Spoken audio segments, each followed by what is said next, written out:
Which of course leaves it to me to decide. Hey Frank, where The you? fate. I think we need more chairs because it seems unfair. Where's Ivan? Where's Andy? Where's Paul?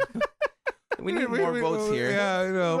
We need a phone a We fan. need to have a third man to break the ties. Let's gentlemen. open up a fan vote because I feel Let's open up the poll. I'm outnumbered here. Oh, 1-800-TAKU-TAKU. Yeah. Your vote counts. Sways the vote. Let's do this live. Have There you them go. watch and then. What's Ryan Seacrest doing right now? Let's call him up. Yeah.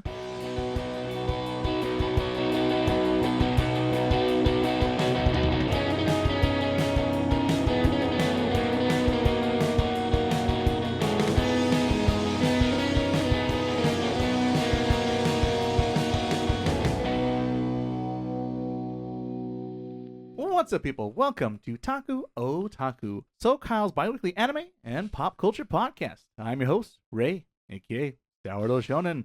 And today, on this episode of the podcast, it is our big spring blowout sale because today we'll be covering 3 anime shows from spring 2026 and giving a whole full spoiler talk review here on today's episode of the podcast. And so if you just finished spring season, getting ready for summer season, we've got you covered on this episode of the podcast. And if you just got to know what happens in your favorite high school shenanigans and or action adventure series, we have timestamps down below of our 3 shows that we're covering today. But for everyone else who's here for the full length podcast, let's move the show along the way and let's start introducing the fellow co-hosts of the podcast. Let's start off with Frank, who is here with us. Fingers crossed. Oh, I didn't know we were pop culture. Pop culture, Frank.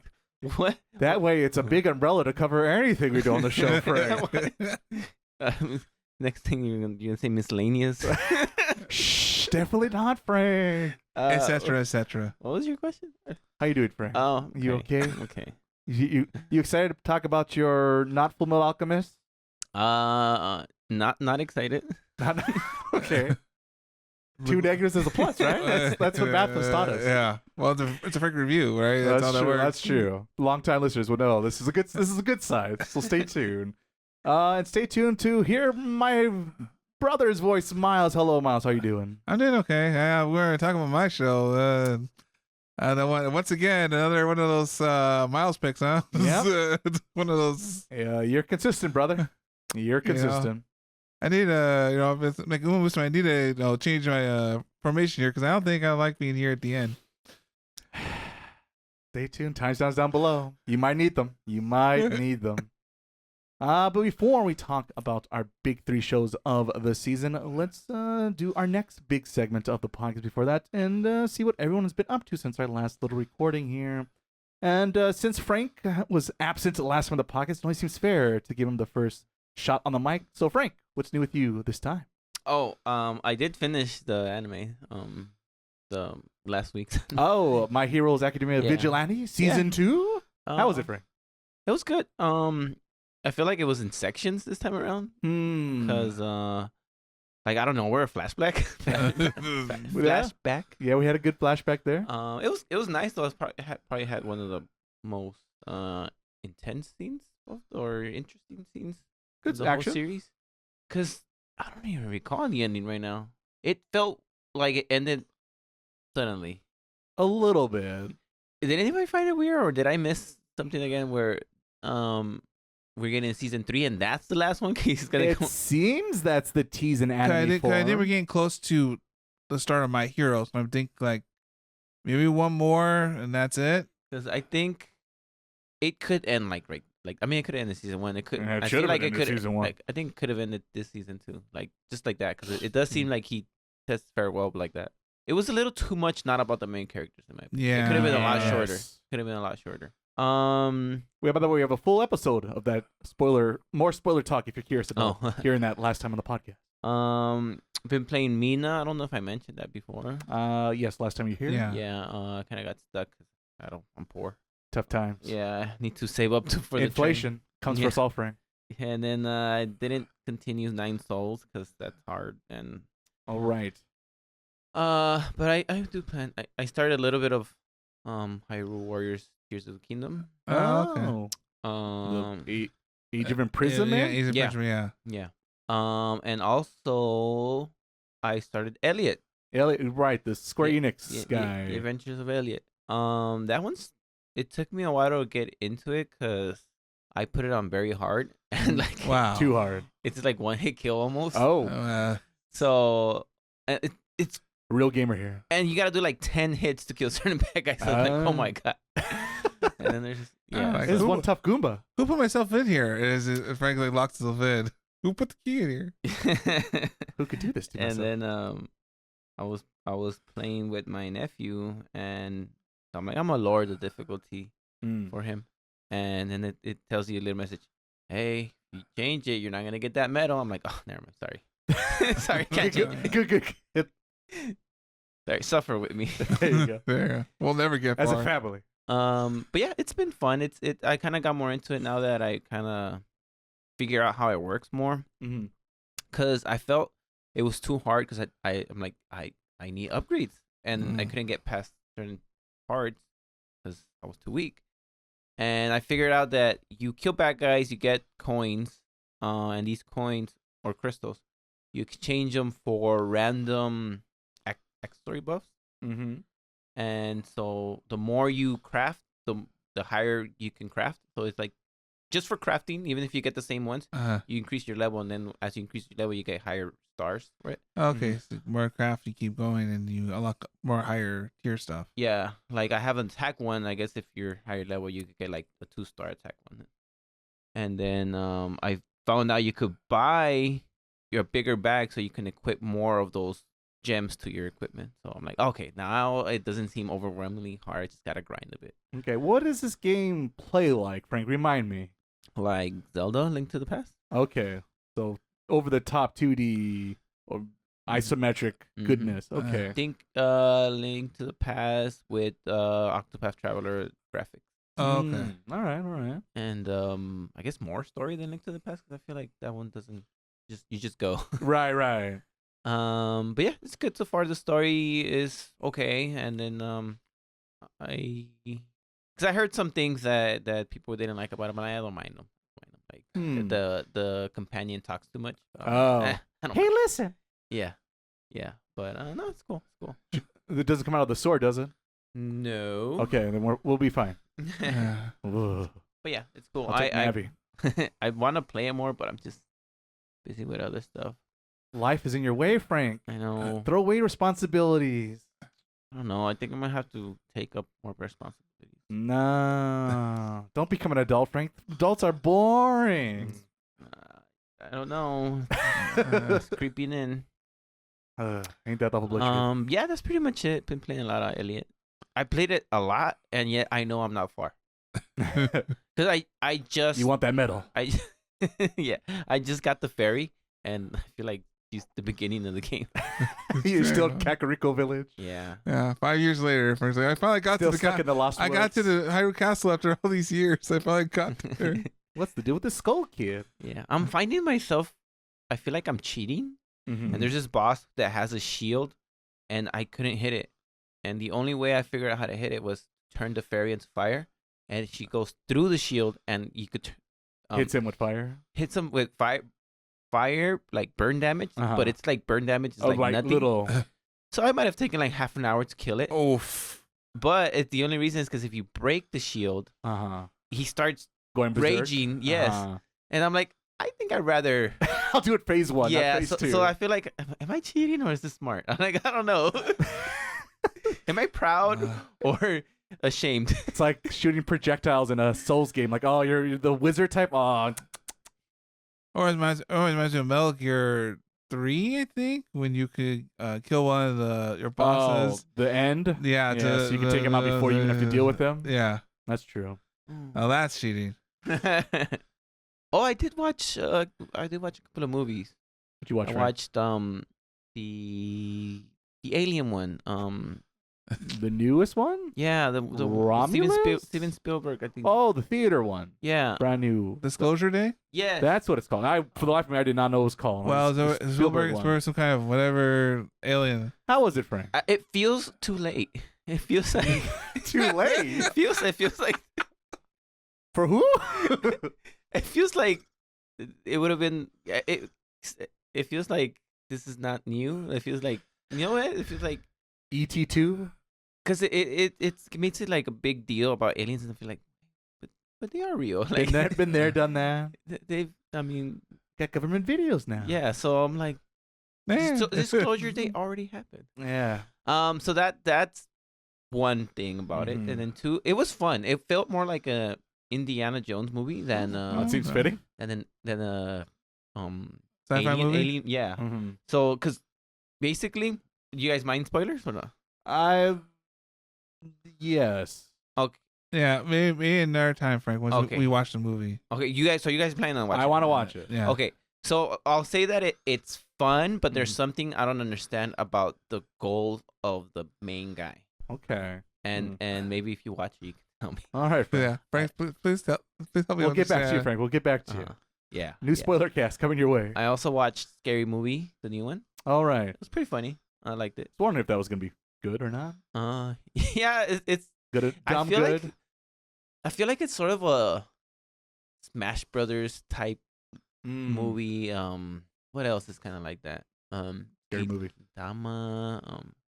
Where Bunch of references. like yeah, because it's like it kind of like updated the Right. Yeah, because they have like I didn't Pop I culture? don't remember I don't remember seeing this, but supposedly there was that Korean famous one, the Squid Games, Oh, right. and there was probably my favorite part was when they made fun of the demon hunters. Oh, I still haven't seen that thing. Yeah, so I'm like, hey, They're talking about me. yeah. And then lastly, the movie I watched was Supergirl. Oh, right. That movie bombed in the box Yeah, office. it bombed pretty bad. Did I liked it? Was it? I was gonna say. I liked it. I thought it was good. At first I was not thinking that I was gonna like it because I did not like the trailer how they portrayed her as like a drunk girl. Right. But that was they kind of explained it. I mean, because she was sad from her planet dying, Right. so she was trying to like get away, and it shows growth because it pretty much ends up with her like realizing that she felt lost and she found what she did. Makes sense. But what I liked about it is that there was no super strong bad guys, and they found a way to make it interesting, even though she's Supergirl. Right, because So- that would be the easy thing to fall into trap wise. Yeah, so it was kind of like, yeah, she's Supergirl, but she's also at the moment not super, and I think that to me, because I'm kind of numb to all the Right. big special effects and Yeah. I can see that. They even like with the Superman movie, the one before this. Yes. They even make fun of like you see a big ass monster in the Right. background. Because it's just a joke. I'm like, that looks like should be an amazing scene. Right. And I thought the choreography and action scenes were I like the action way better in this one than the last one. Oh. I think the problem is that movie had really no marketing. It kind of happened like last No, it minute. had marketing. It had terrible marketing. Oh. I kept seeing it everywhere, but like Frank said, the way they portrayed that character or the story, this movie, was not super appealing. And for better or for worse, I don't like saying this. I take no pleasure in it. Female starring characters, in particular in superhero movies, do not sell well in general in this country. Yeah. If you look at the more female-dominant like MCU movies, the box office numbers are not as big versus to the male counterparts. Well, it's like Black Widow, right? It's like all those. Like, I mean, well, that's also COVID a little bit, that one, but there's other movies you could point on this and that. So the Marvel. this sad part is it was always going to be an uphill sale when it comes to that, which is sad, but definitely true. I thought it was really, really good. I liked it. It had funny scenes. It had good action. But I do want to watch it again because I drank too much soda. So Too many bathroom breaks. yeah. Mhm, So Right, it's like, I don't know what happened here, but I'll get back It to wasn't crazy long, was it, with the runtime? no, it wasn't. But I have. Well, yeah, if you have a big old soda pop. I have a small bladder now. Well, there you go. It happens. The older we get. Yeah, so I'm gonna watch it again because I think it was good enough to watch again. So All right. That's cool. That would be your highlight out of your movie recommendations this week? Or what was your favorite one this in theaters you saw? Yeah, that one. That one? That All one right. was cool. All right. Yeah, that one was this one. I'm gonna try, Frank. I'm gonna try. Yeah, I mean, I'm not gonna tell you like because I mean, you don't like Up, so I don't know what you like. Yeah, well, So- yeah, that's true. So I mean, for me, it was cool. It was cool. Okay. I mean, I like This Solo is the too. worst movie. I don't mind Solo. Yeah. There are parts of the movie I despise, but overall, I'm okay with that movie. It did the job it's supposed to do, but it did the way It of wasn't marketing. amazing, no, but it was fun. Out of all the other Star Wars content, it's one of the better ones, begrudgingly, I say out loud on a podcast. Yeah. Oh, you know, one last thing about the Super. I kind of feel like when she showed her powers, I felt like Super myself. I'm like, You could do it, Frank. just the way, kind of reminded me of the Superman movie, not the newest one, the first one. I don't know if the first one, but the one with the previous Superman.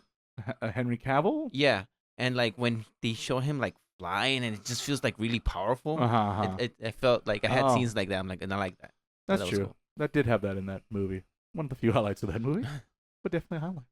All right, I guess. I'm All right, done. Frank. Sounds good. Sounds good. Well, let's check in with Miles and see what he's been up to since our last little podcast. Pretty much a lot more Umamusume. More. Shocker. Shocker. Well, Miles playing a gotcha game on this podcast. I Hey, thought you but gave up that game. no, but we took a break. Well, they changed the balance. There was a balance change. Never, right? There's a balance change. Oh, yeah, sure. I remember. Yeah, all right. Lump me in with you, brother. Oh, come on, get in. I'm not the only one. Anywho, so there are balances they did to the other, I guess, previous scenarios, the Unity Cup and the Euro Finals. So now they Right. give you more better stats.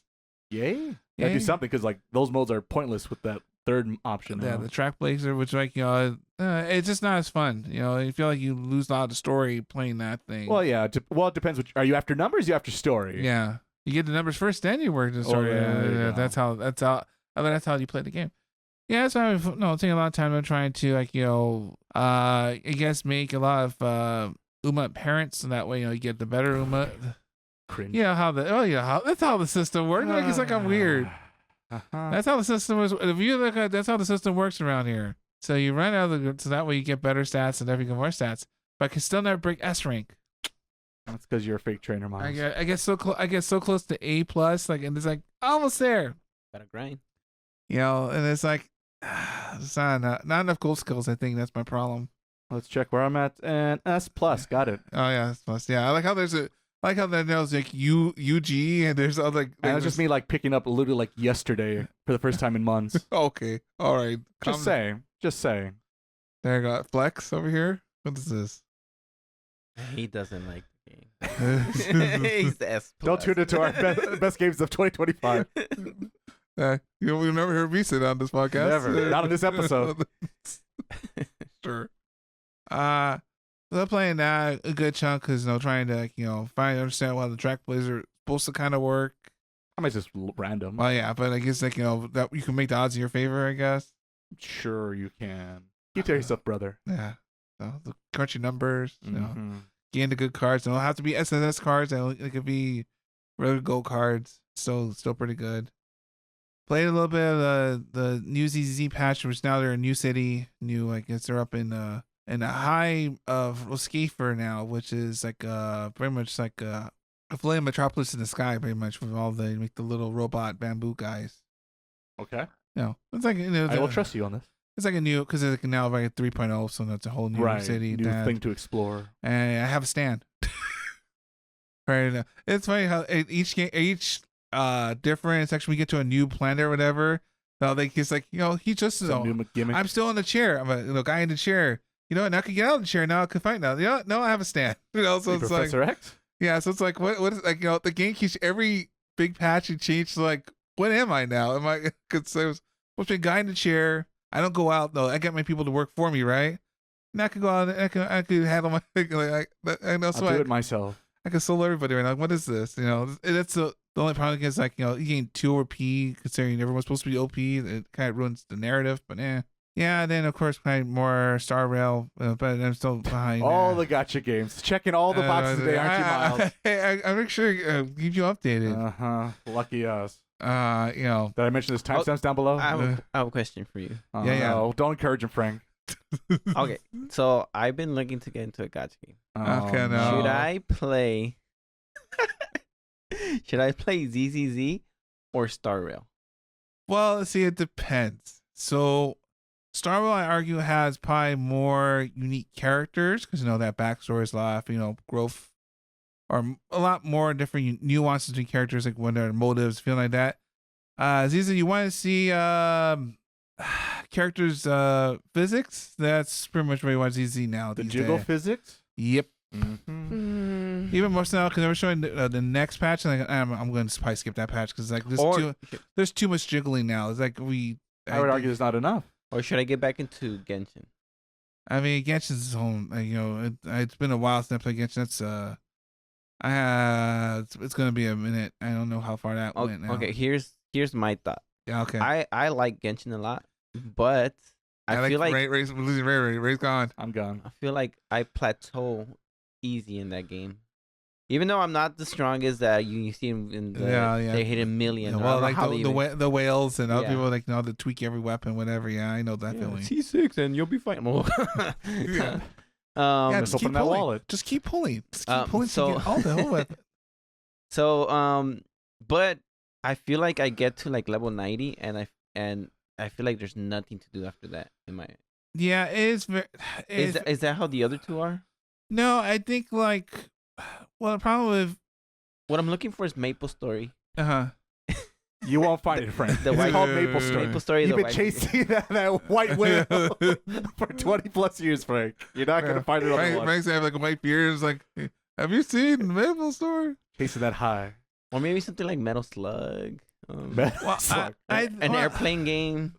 I think at least from like especially you're playing a lot of more RPGs. I think Star Wars probably a little more probably up your alley because it's still more strategy, more like you have to synchronize certain abilities and kind of like this attack is this may damage. No, I don't want to think. You don't want to think. I just want to collect. Pokemon. Oh, I did. I forgot to mention this. I started buying cards.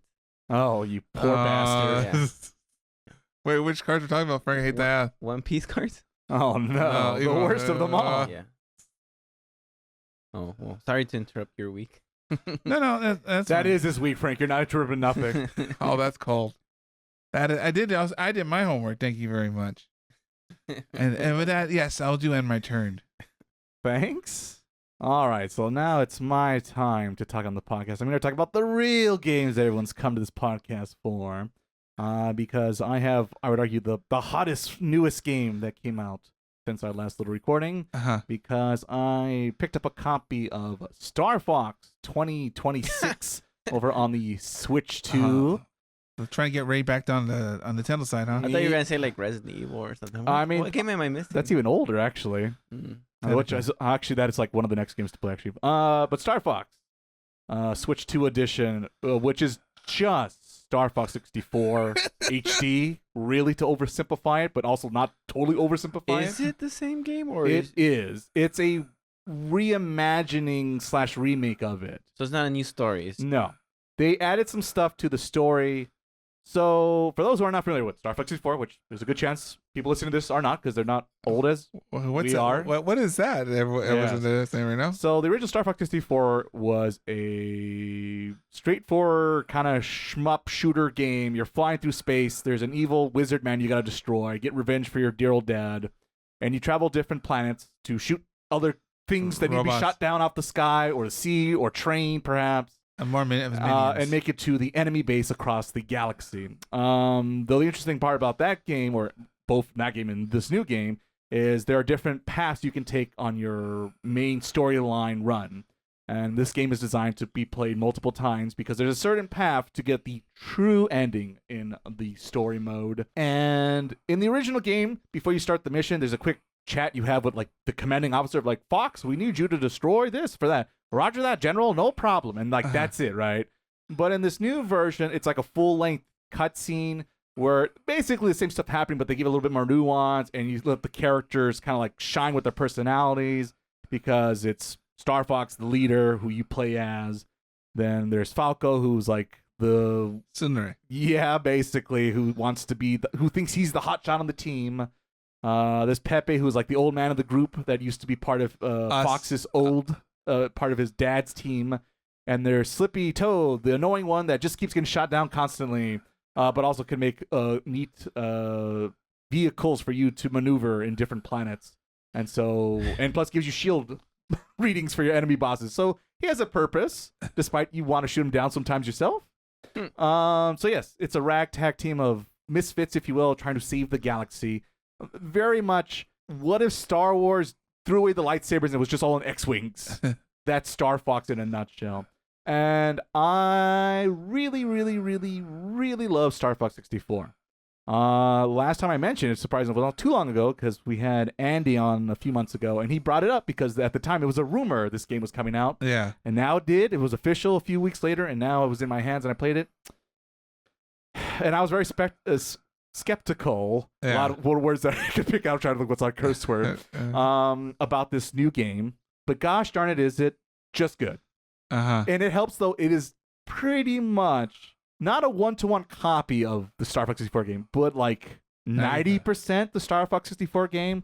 But that was a really good game that has been remade several times since then. So that's the big asterisk I have with this glowing review. Because they remade this game on the 3DS, if you forgot. There was Star Fox Zero on the Wii U, which was also based on Star Fox 64 with a couple more like tangents, but basically the same game. So this is like at least the third time going, which is fun. No, it's not true, because Star Fox 64 is based off the original Star Fox on Super Nintendo. So they're all based off that one Super Nintendo game, which is dumb. Really dumb if you think about it. But if you don't know any of that stuff and you're new to gaming and you just got your new Switch 2 and you like clicking shoot, shoot, shoot, bang, bang, bang, bang, and you want to get that high score ranking, this is a good game. It does pretty much what you would want for as a person who's played and loves the 64 game. Because I know Andy was a little bit more excited about that game. And I listened to the episode recently out of curiosity, and he said, this would be a reason to pick up a Switch 2. So Andy, if you're listening to this episode, I'll be at the checkout aisle waiting for you, Andy. A little bit harder now. Yeah. The Switch 2 might be a little bit more expensive, but I'll throw in the Star Fox game for free, Andy. So yeah, there you go. Really good game, but also do not be like, wow, this is a brand new game in the franchise. No, it's just the same game with newer, modern conveniences. The plus cool thing about it, you could play it if you have the 64 retro controller that's compatible with the Switch or Switch 2. You can also play this new game using that, which I definitely did use. I think I'll get it for my nephew. There you go. Because he's playing Yoshi right now. We could do better, Frank. We could do better. Yeah, as someone who played that game, It's a bit too easy, a bit of a snooze fest. So I think I'd rather him play this one, and if I have to help out, then make him a real gamer. It'll be more fun. Frank's I think you're on the right track. Frank's gonna make sure he takes the hard path. Let's go to X and Y, like the hard planet levels. Yeah, and like I said, there's harder levels and easier levels, and I do like there's like little secrets how you get there and this and that. But I could just gush all day about I was gonna say Mario Kart 64, wrong 64 game, Star Fox 64. Nice try, Frank. But yeah, so there's my glowing review with an asterisk. The other game I've checked out, I haven't got a chance to finish it yet, but I got a few hours into it. This is more of an indie darling, and it's available on your Xbox Game Pass if you have that Ultimate subscription. It's a little game called inKONBINI, One Store, Many Stories. In English? It's in English. I'm not too sure. I forgot to look it up. It takes place with a name like that. A konbini, for those who don't know, is a Japanese convenience store. A 7-Eleven. Ooh, do they have the exact? No, that's an insult to convenience stores. Well, they're very different in Japan. They're actually good. They actually care. That's the thing. If you're not familiar, convenience stores are actually good in Japan versus America, where you need a Slurpee or a beer, and that's about it. It gets you gas. But this game, it's more of an indie studio team.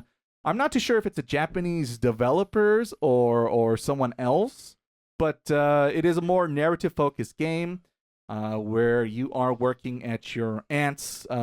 This is her convenience store in a small town, middle of nowhere, Japan. And you're there to work 7 days for like the last days of summer before you go back to school, because she's on vacation, and you decide, I'll help her out.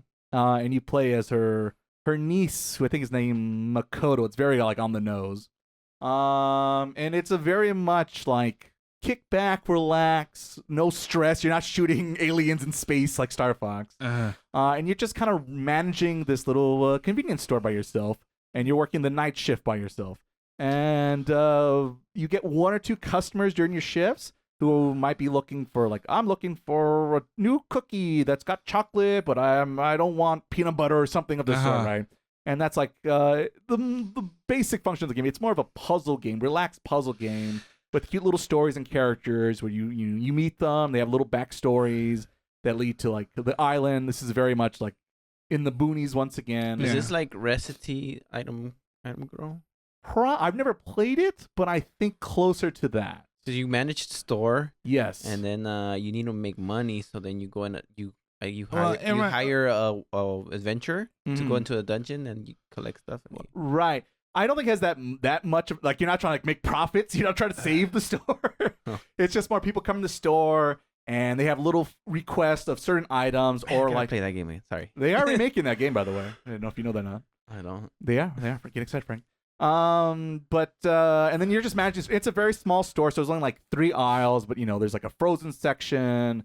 There's like cooking section. There's the prep food meals to go, and it's just a little puzzle game, really chillax. And you'll walk in the store on your first beginning shift and be like, wait a minute, who put the rice balls next to the cereal aisle or something like that? That dumb man. Yeah, and like the funny part is they actually do come up with like little story bits to justify like why did this happen. But very different vibes. It's if it was an anime, it'd be like irashiki, I think is the phrase they say in Japanese, where it's very vibes only, chillaxing, lo-fi music playing in the background. I like this kind of thing. And so if you're kind of into those games, I can be, but I do have to be in the mood for it. And I've been playing this on PC through the Game Pass. You can also play it on the Xbox if you have an Xbox, though. If you got gold in your living room right there. Yeah. How many PCs also go? But I've enjoyed it. I've only played maybe like 2-3 hours of it so far, and like I said, it's a very short game. I've played 3 days worth in the 7-day length. Yeah. There seems a little bit where I left off is a bit of a drama beat, but I don't think it's going to become, oh no, if we don't sell, we're going to go out of business. I don't think, but time will tell. But it was a cute little game, and I like I said, I occasionally do like a good little indie game like this, and so you got that Game Pass, check it out. So yeah, that has been my week or so since last time on the podcast. And so now all those boxes checked, gentlemen, it's time to move on to the main course of this episode of the podcast. And let's talk about some spring anime 2026 shows. Woo!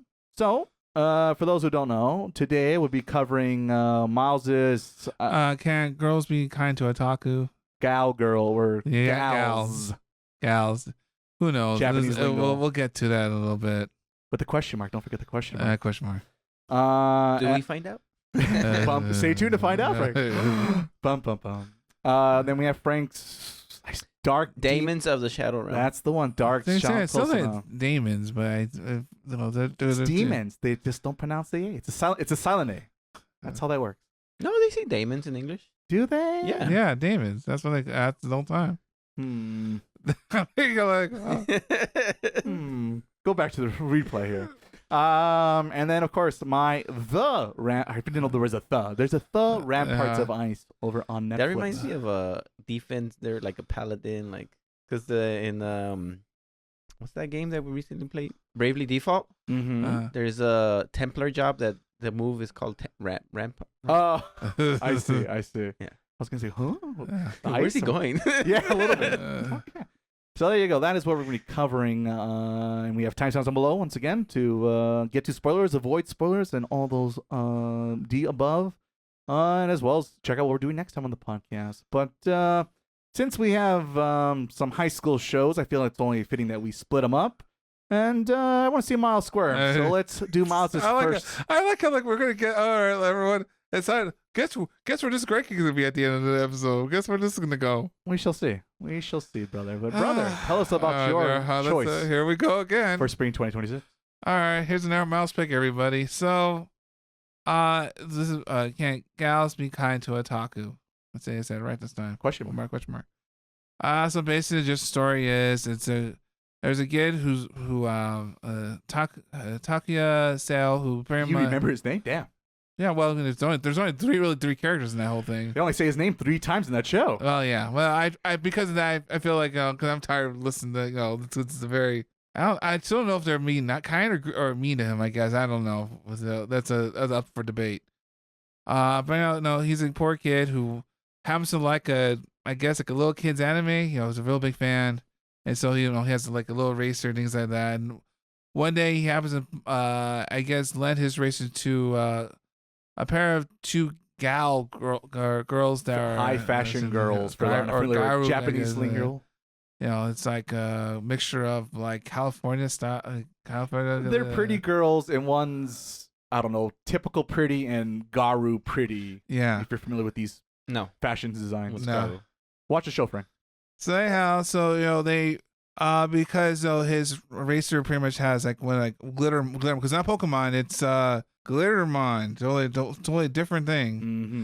Mm-hmm. It sparks a conversation, and it causes somehow supposed to be a friendship between all three of them, and they go through high school trying to learn about each other, and high school slice of life with some nerdy jokes every so often. Yeah, but I guess not as bad as you would think. I guess it's actually a little more depth in here. Not much, but there's some in here. Alrighty. Speaking about that, Miles, what did you like about this show, good or bad, without getting to the spoilers just yet? Well, because I did like how nuanced the characters are a little more, because they're not like one side characters. They're like there's a little more nuance to, like, some girls, like, they have a family support, so it's a whole like dynamic there, and then one's pretty much like a kind of like a closet otaku, I guess. A pretty girl, and that's just the typical. You would see these character designs, you assume they're stuck up pretty girls. Yeah, but like for example, Kodako, the Garu one, she's actually very smart, right? And everyone, the other two are kind of like behind. She's like, oh, I already did my test. I already did. So she does other things that a typical. If you look at her face value, you wouldn't think she does those things. Mm-hmm. I guess. So it changed your expectations of how the characters are compared to how they look on the outside, I guess. So I enjoyed the show for that aspect. That being said, nothing really happens here, and so it's a lot. You didn't enjoy it. Well, because it's a lot of like we're waiting for something, and everyone's kind of with the status quo, like going because you don't like the ending without getting to spoilers. I feel we're approaching on spoiler territory here. Oh, okay. The ending kind of it's unique, but I guess if you're like waiting all for the payoff, the payoffs may kind of meant if you're expecting like a typical rom-com kind of situation or whatever, because it doesn't really go there, without being spoilers. All right. Anything else, Miles? No, that's it. It is a me show, so I like it, but I know it might not. A me? It's a me. It's a me, Miles. It's a me. Oh, okay, sorry. No. Yeah, but like I say, if you like rom-coms, in that's not really existent here, really. At the end of the day. So there's my 2 cents. Alrighty, let's go over to Frank and see what Frank liked and didn't like about the show. Which one you want first? Let's start with likes. I like the beginning. I think it does well to introduce the characters, and I like the whole closet otaku thing she has going on. What's her name? Amame? Kay. The brown hair girl? Brunette. Yeah. Brunette. So I thought that was kind of funny. Kind of reminded me of my brother, where early on we would call him closet. No, I forgot what we used to call him. Not otaku. I guess closet nerd. Probably. And because he was like the best Marvel vs. Capcom 2 player we knew, the Final Fantasy guy, and he watched Dragon Ball Z early on. Like it was like the only anime out there that was available. Right. So he was like a closet otaku, for lack of a better word. But he. Like, if you see a picture of my brother, you would think like a cholo, like, and like all his friends, like, they don't look like they watch Dragon Ball Z. Yeah, so you would never think that he liked it. So that's what I liked about it, because it reminded me of my brother, and I was like, I know this guy. I remember these days. So I thought that was cool. I think it made sense and I kind of want to see where that dynamic went, where the guy and the girl. What I didn't like was that also the other girl was an otaku, which is fine at first. Not as much, but she's closer to yes than no. I feel like there was an episode where they showed she was, but they never went anywhere with that. Like it was just a one-off thing, and then Yeah. they never brought it up again. Well, She was like into like one thing, but that's about it. It sounds like it's like it's like for us, like our generation all watch Dragon Ball, right? But not all of us like stay tuned to like I don't know Yu Hakusho or whatever. Maybe I saw the show. But I wrong. think I know what scene you're Because talking about. they Frank. implied it that she Yes. was really into it, and he possibly even more, and she just They never. Yeah. she was they a never- more closet otaku. So that's the way I saw it, and then it just never went anywhere, and I'm not gonna go back and see this again. So that's one of the things I didn't like. Also, I feel like it was the identity of the show kind of gets lost because they kind of stop with the whole closet. They bring it back a little bit at the end, but the whole closet nerd Mhm. or otaku was kind of left in the dust, and then I felt they were going in different directions, but then didn't go in that direction also. So Yeah. so I think I would say I didn't like that it didn't really have an identity. Maybe they wanted to be a certain identity but they didn't want to be a certain rating and they just stopped. Right. So I don't know what's going on, and I don't really want to research to know all the details. I'm done with this podcast episode. I'm out. Just there was something off. I think I don't know if they ran out of time or energy or creativity. I think it was a solid beginning. Oh, I also really liked the opening. Thought it was a cool song.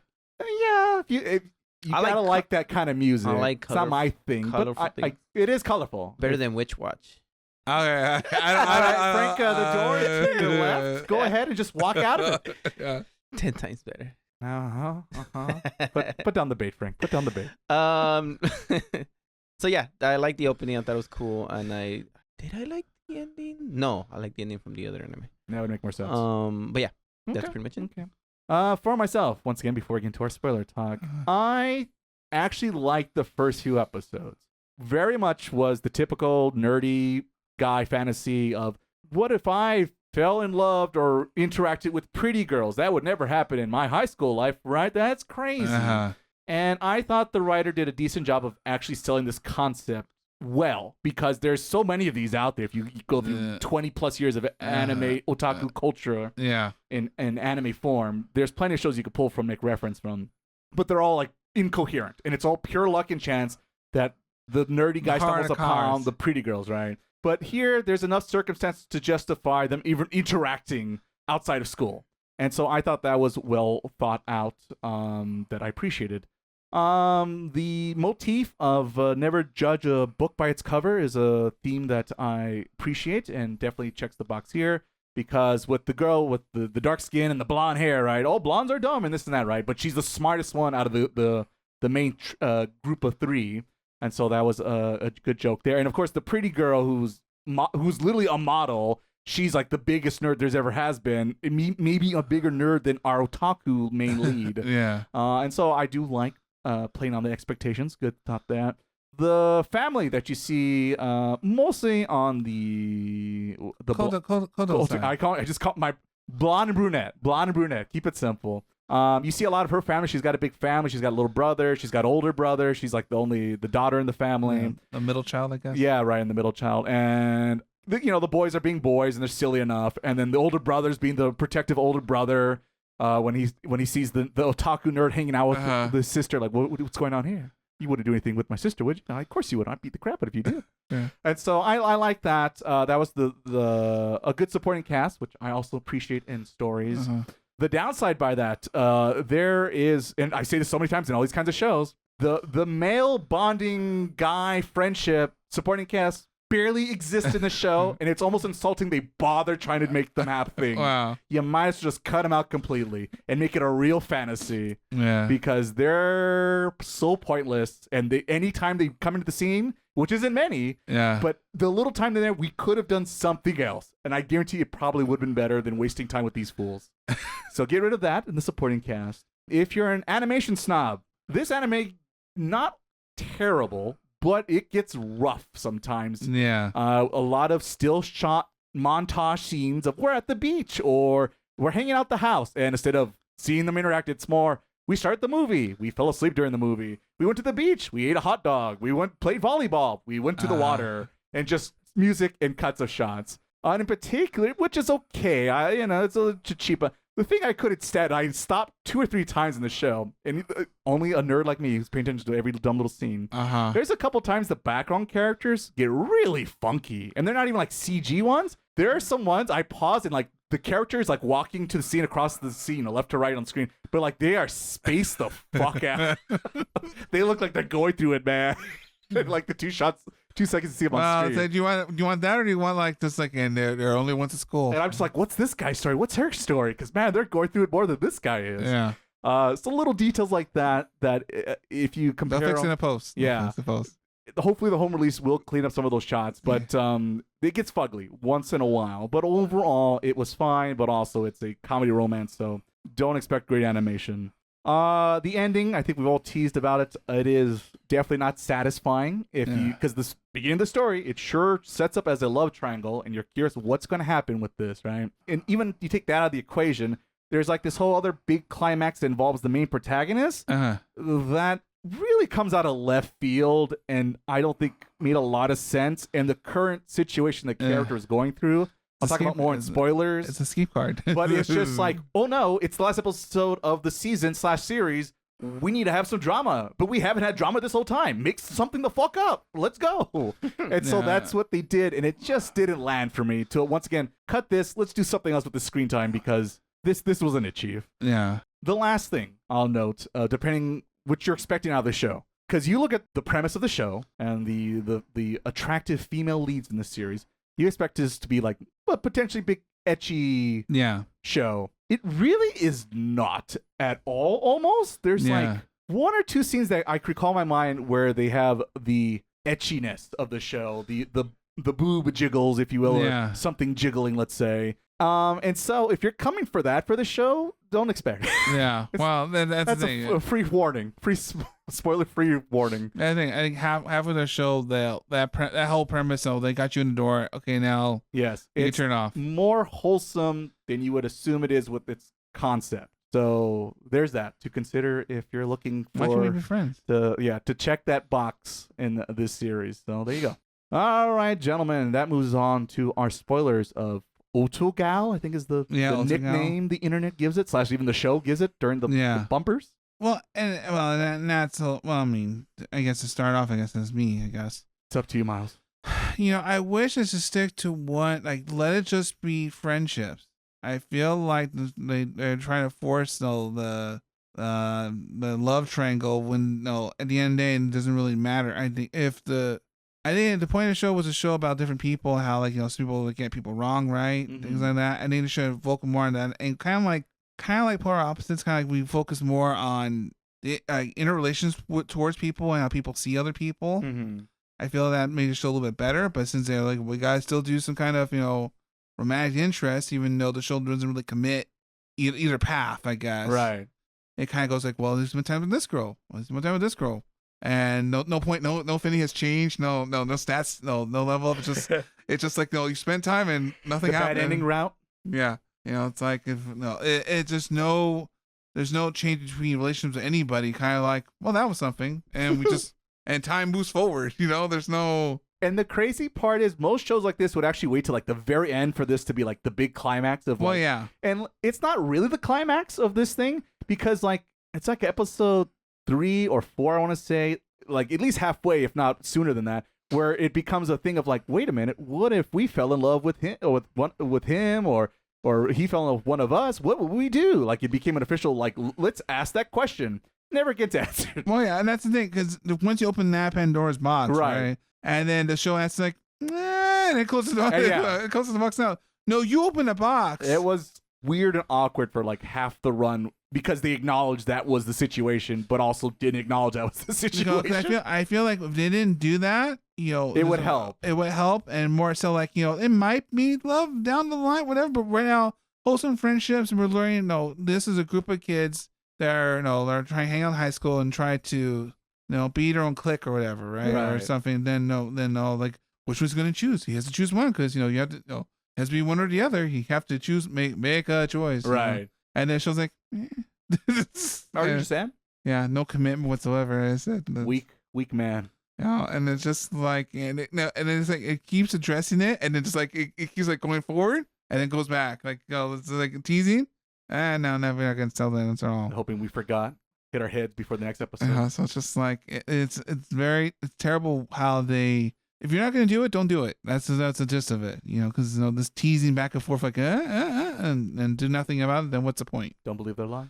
You know, I do like all the other side characters with the actual 2 girl leads. You know, with Kay and her little sister. You know how that dynamic was. They're not really sisters, but they kind of treat as sisters. Which I was just like, why not just make her a sister and be done with it? It just felt like a weird angle that really didn't bring any nuances to do that. Just make her a little sister and we're done. Call it wraps. It's just like a weird.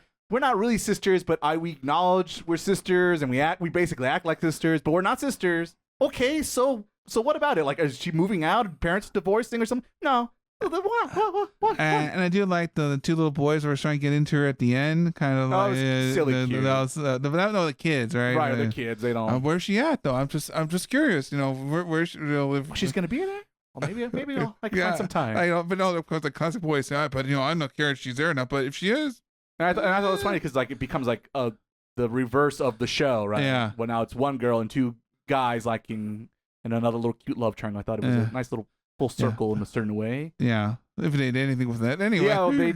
Yeah, like I said, if we cut out the other supporting cast, we made more time for them. And it's funny because I think they give more background support to the 2 female leads. That that backstory, how they met each other. I was surprised that whole episode dedicated to that. And that like okay, so I thought we're doing a wholesome relationship, but then it's like, well, which one would you choose? Like, and so nothing came. That's the problem. It's like great information. What are we gonna do with it? Nothing. Okay. And it's just like it's weird because it's like you have to make a choice. Like, I don't want to make a choice, and then he just mentally breaks down, and then the show just like goes in the because unless they're moving to Utah, it's not gonna work, bro. Because like there's the answer choice A, choice B, and he chose choice C, which doesn't exist in the exam, but he chose it anyway. So it's just weird because the show goes in a different route, and you're kind of left going, this came out of left field. A little bit. They like hair designs though, because I remember kind of like the 90s or kind of like the way how they drew pupils, things like that. It was okay. Yeah. Well, I mean, if you've seen them, because I know they showed the manga panels are. I guess I haven't seen that. And it's like, they spruce up a little bit. At the end, the show just doesn't. It promises you everything and does nothing. Not enough. Not enough. It's a mild show. It did give me not as bad.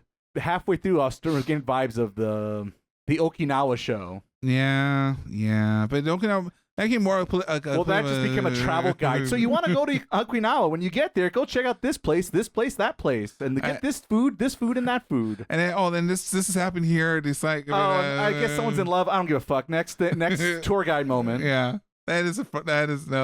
Not as bad, but definitely similar. Yeah.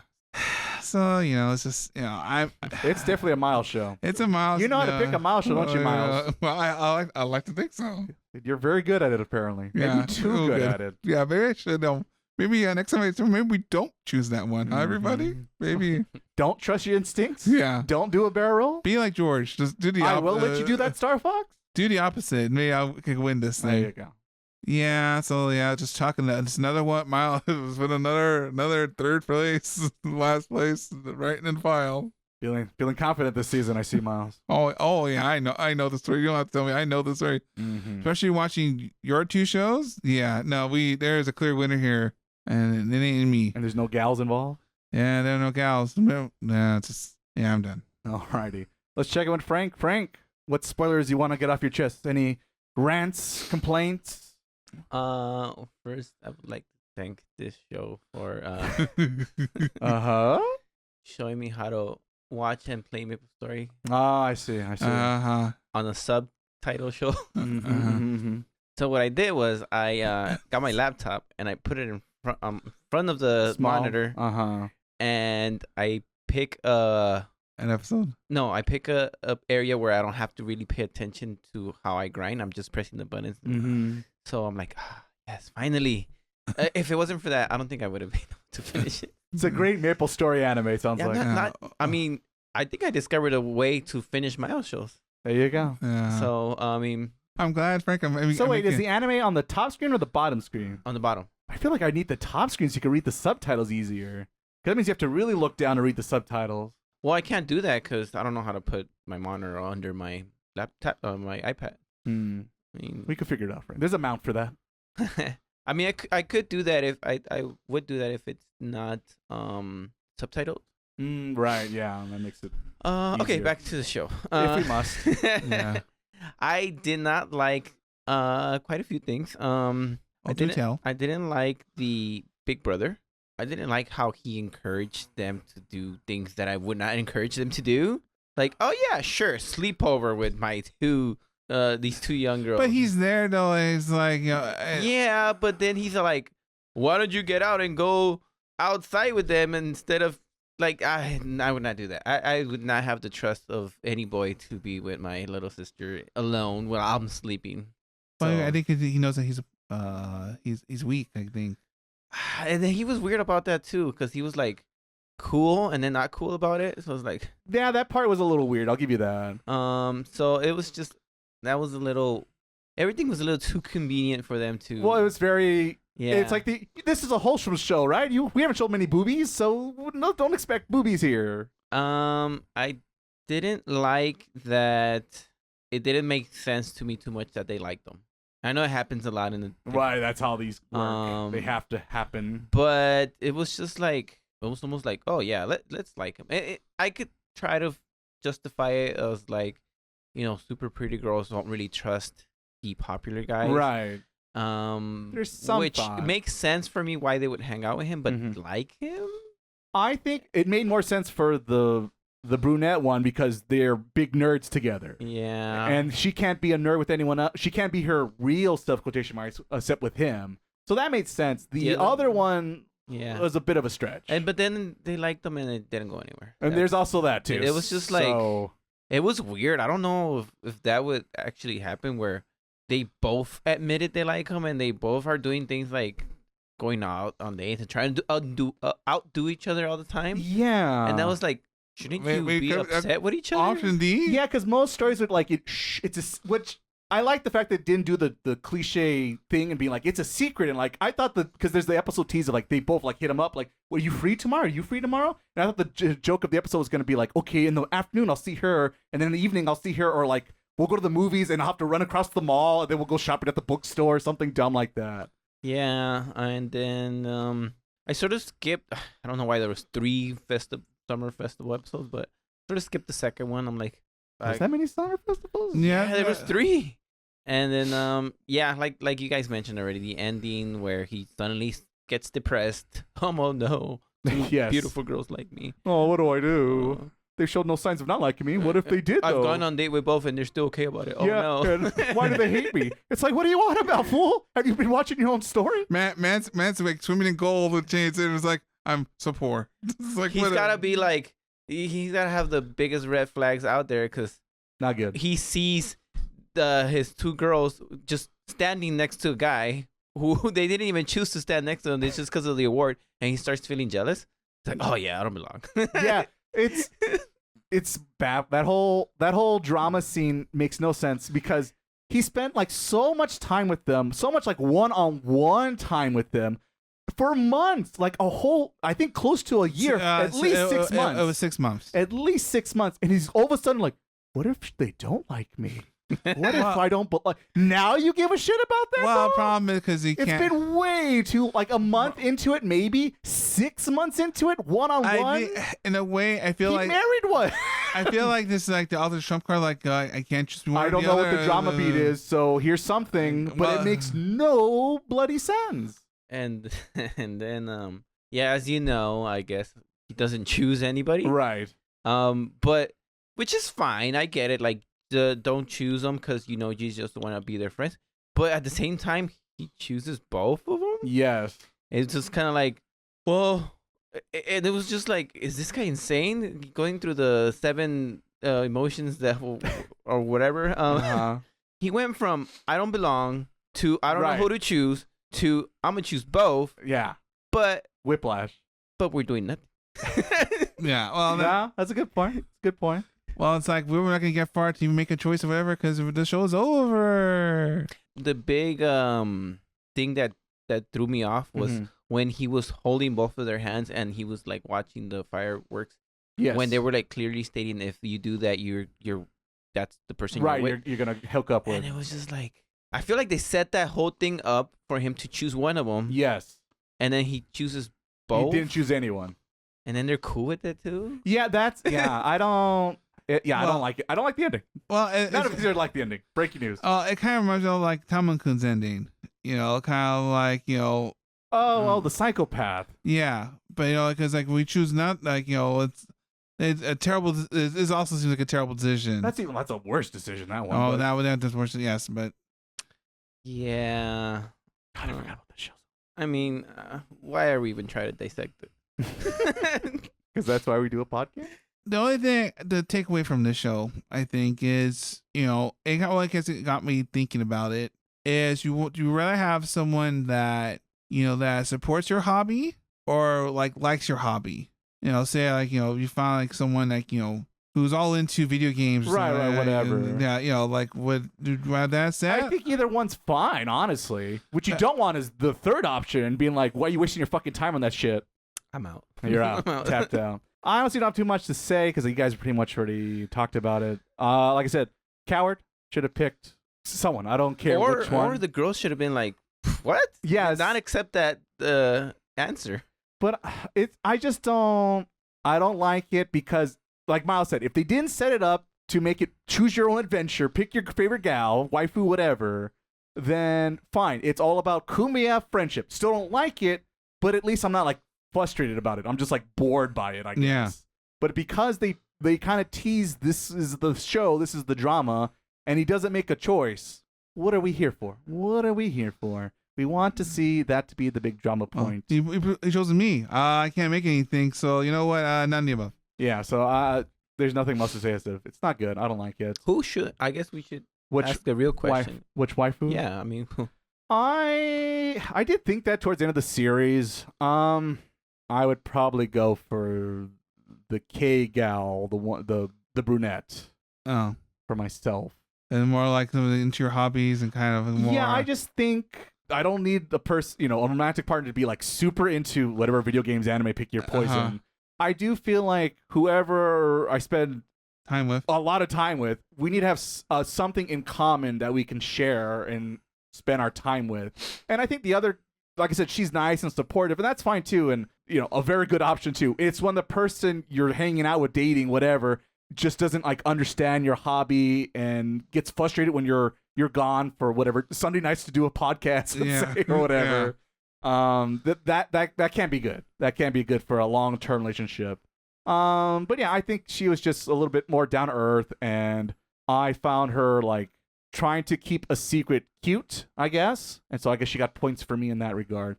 And in general, I kind of like brunettes more than blondes. So on a physical level, there's that. No. Physical, that sounds funny. Miles. Oh Asking no. the real question. Oh no, what am I gonna do? I guess for me, more Kotoko more. Mm-hmm. Because I think she's more bubbly and a little more She does have that ginky personality. yeah. More Which, kinda, no, I made the right choice. You made the right choice. But Kate's They're fine great too. for friends, but like You on know- an everyday basis, it'll just drain my energy. But at least we can make a choice. Unlike the schmuck over here who can't like. well, obviously, but but that's the thing. Is like we're Hom- man enough to make a choice. He's not. Homie's here just like I don't know which it's just weird because there's some character growth he has. Yes, and then yes. and she's back. We're trying to close the door here, I'm Miles. closing the door. Not trying to break it by it open. All right, so he's picking the blonde. What about you, Frank? Who are you Blonde. choosing? The Blonde. blonde. Oh wow. Yeah. Why the blonde, Frank? She's hotter. All right. That's. I think personality. Like, Frank cares about what's on the inside of the person, but not as much as the outside. It's a shallow man out here. Yes. All right. There you go. I guess there's our answers for the podcast and everything that's OtaGal related, but I will close the book on that anime. Please go to this book as his minute. And with that, we'll move on to our next show. It is now time to move on our second round of spring 2026, and it's time for Frank to tell us all about his show of the season. So, Frank, tell us all about Shadow's Dark Realm. No. Demons with an A. Daemons. AKA Full Metal Alchemist discounted version. Daemons of the Shadow Realm. That's the one. I mean, what is about? It's not that long to explain. Mm-hmm. So basically, it's about these twins, a boy and a girl, born on a certain special day where they are blessed with powers of seal and break. Mm-hmm. Apparently, everybody wants these powers to control the world, maybe, or destroy it. So it's a very momentous, and it's like if a new One Piece card came out, everybody wants it. Everything's gonna be a One Piece card analogy now. Yeah, yeah. It's like that Luffy rare card that everyone's searching for right now. It's the fifth gear Luffy gold SP. The Luffy Dodger card they had. Mm-hmm. That's like for like $200 now on the internet. Well, the other one's only $1,000. If only. So they're born, and then there's certain things they don't get, and I think the show doesn't want to tell you yet. But they live in a small village, and at one point the parents of the twins leave town and only take the daughter. Mm-hmm. But in the beginning you don't know this, and once the kid grows up, he thinking that his real sister is still there. They get attacked. Things happen. He kind of finds out that his life has been a lie. He escapes, and he's kind of trying to figure out what is going on, and at the same time trying to find his parents. And then that's basically what the show was about. Yeah, well, definitely a worldwide adventure, potentially looking for these supernatural abilities, and other people have similar supernatural abilities. I think a big part of the story is the way the world works. Mm-hmm. So basically, there's demons.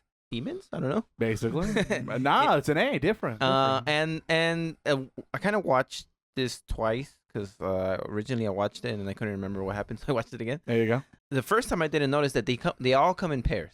Yes. I did not know. I thought it was catch that? I didn't catch it. I thought only the main guy had a pair because the first time I thought the turtle and the bunny were one of them was the bald guys and the other one was and I didn't know it was the same guy. Anyways, Maple story frame. Yeah. Mm-hmm. Got him red-handed.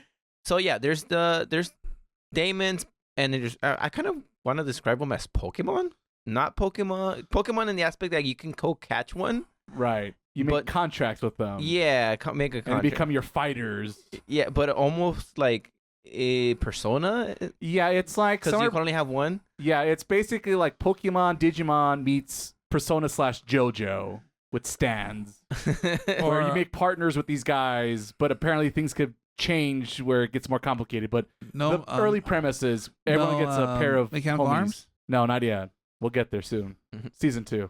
But yeah, I think that's one of my favorite parts about it. We're kind of figuring out what kind of Pokemon does he have. Right. What's going to be what are his powers? Yeah, because they come in a lot of shapes and sizes, let's say. Kind of Full Metal meets like Blue Exorcist, if you're familiar with these two animes. Yeah. That's like the quick sell, if I had to describe this show. Alrighty, Frank. Well, we appreciate the synopsis. But Frank, tell us what you like and didn't like without getting spoilers just yet. I think the first time I started watching it, it was sort of a negative, but after watching it, second time, I really do appreciate that it reminds me of Full Metal. Because everybody likes that. It's pretty popular. But at the same time, it has its own twist still. Like, for example, the music reminds me a lot of Full Metal, the way they are using music to enhance the scenes. Yeah, I can see that. But at the same time, it's not exactly like the same song. Yes. But you get that. I still get that same similar feeling. I get a lot of nostalgia with seeing the characters in the same face. Well, they got the same eyes. She draws a certain way, and I still like it. So that doesn't hurt. I like it. I am enjoying the story, especially because I was a little worried in the middle, but then I feel like it got back on track. I'm enjoying the story. I'm enjoying the powers and seeing how all the Daemons work with each other. So I'm noticing that they kind of complement, and I think that's a big theme of the show, complementing with like yin and yang, and like for example the turtle and the hare. Right. It's kind of like one is fast, one is So I think that's a cool thing, and I like to see what other ones they're gonna come up with. And what I don't like about it is that it kind of ends abruptly. Yes, for those who are aware, the show is still currently airing at the time of this recording of this podcast. And we only went up to 12. Yeah, we only went to 12, so it's like the first half of season 1, quotation marks. I don't know how long it is, but I'm assuming it's Full Metal size, so it's going to be longer than a season, I imagine. And I imagine it's also not going to get wrapped up with like 26 episodes. I feel like there's so much going on that I hope it doesn't. Yeah, and I kind of don't. Yeah, and I agree because I want that big epic adventure you get in Full Metal Alchemist. Mm-hmm. So I think that's the big negative of it. And what else? Oh, another thing I like is that it does make me laugh at various points of the story. Mm. So yeah, I mean, enjoyable show. I guess just that it's unknown, and the ending is still unknown. So guess we'll have to judge it, off of that. And I don't think that the cutoff that they did was at the best point. Yes, very much a cliffhanger. So I mean, but it is what it is. We'll live with that, and then we'll see how it goes later on. Fair enough. Alrighty, Miles, let's hear about your early thoughts and impressions about this show. Well, I mean, obviously, like Frank says, the first part is kind of like, here we go. There's another, hidden village, and then, a lot of Full Metal things, I guess, going on. With like, here's these two secret, he's the chosen one, and, he does these, he has his abilities, something like that. And then when when the world opens up more, it becomes more of a little more of a comedy, I guess. Right. Which is unique. It reminds me kind of a lot, like it's like a little bit more like Silver Spoon, kind of in a way. Sure. Well, in terms of there's more comedy, yeah. More comedy. I guess there's more.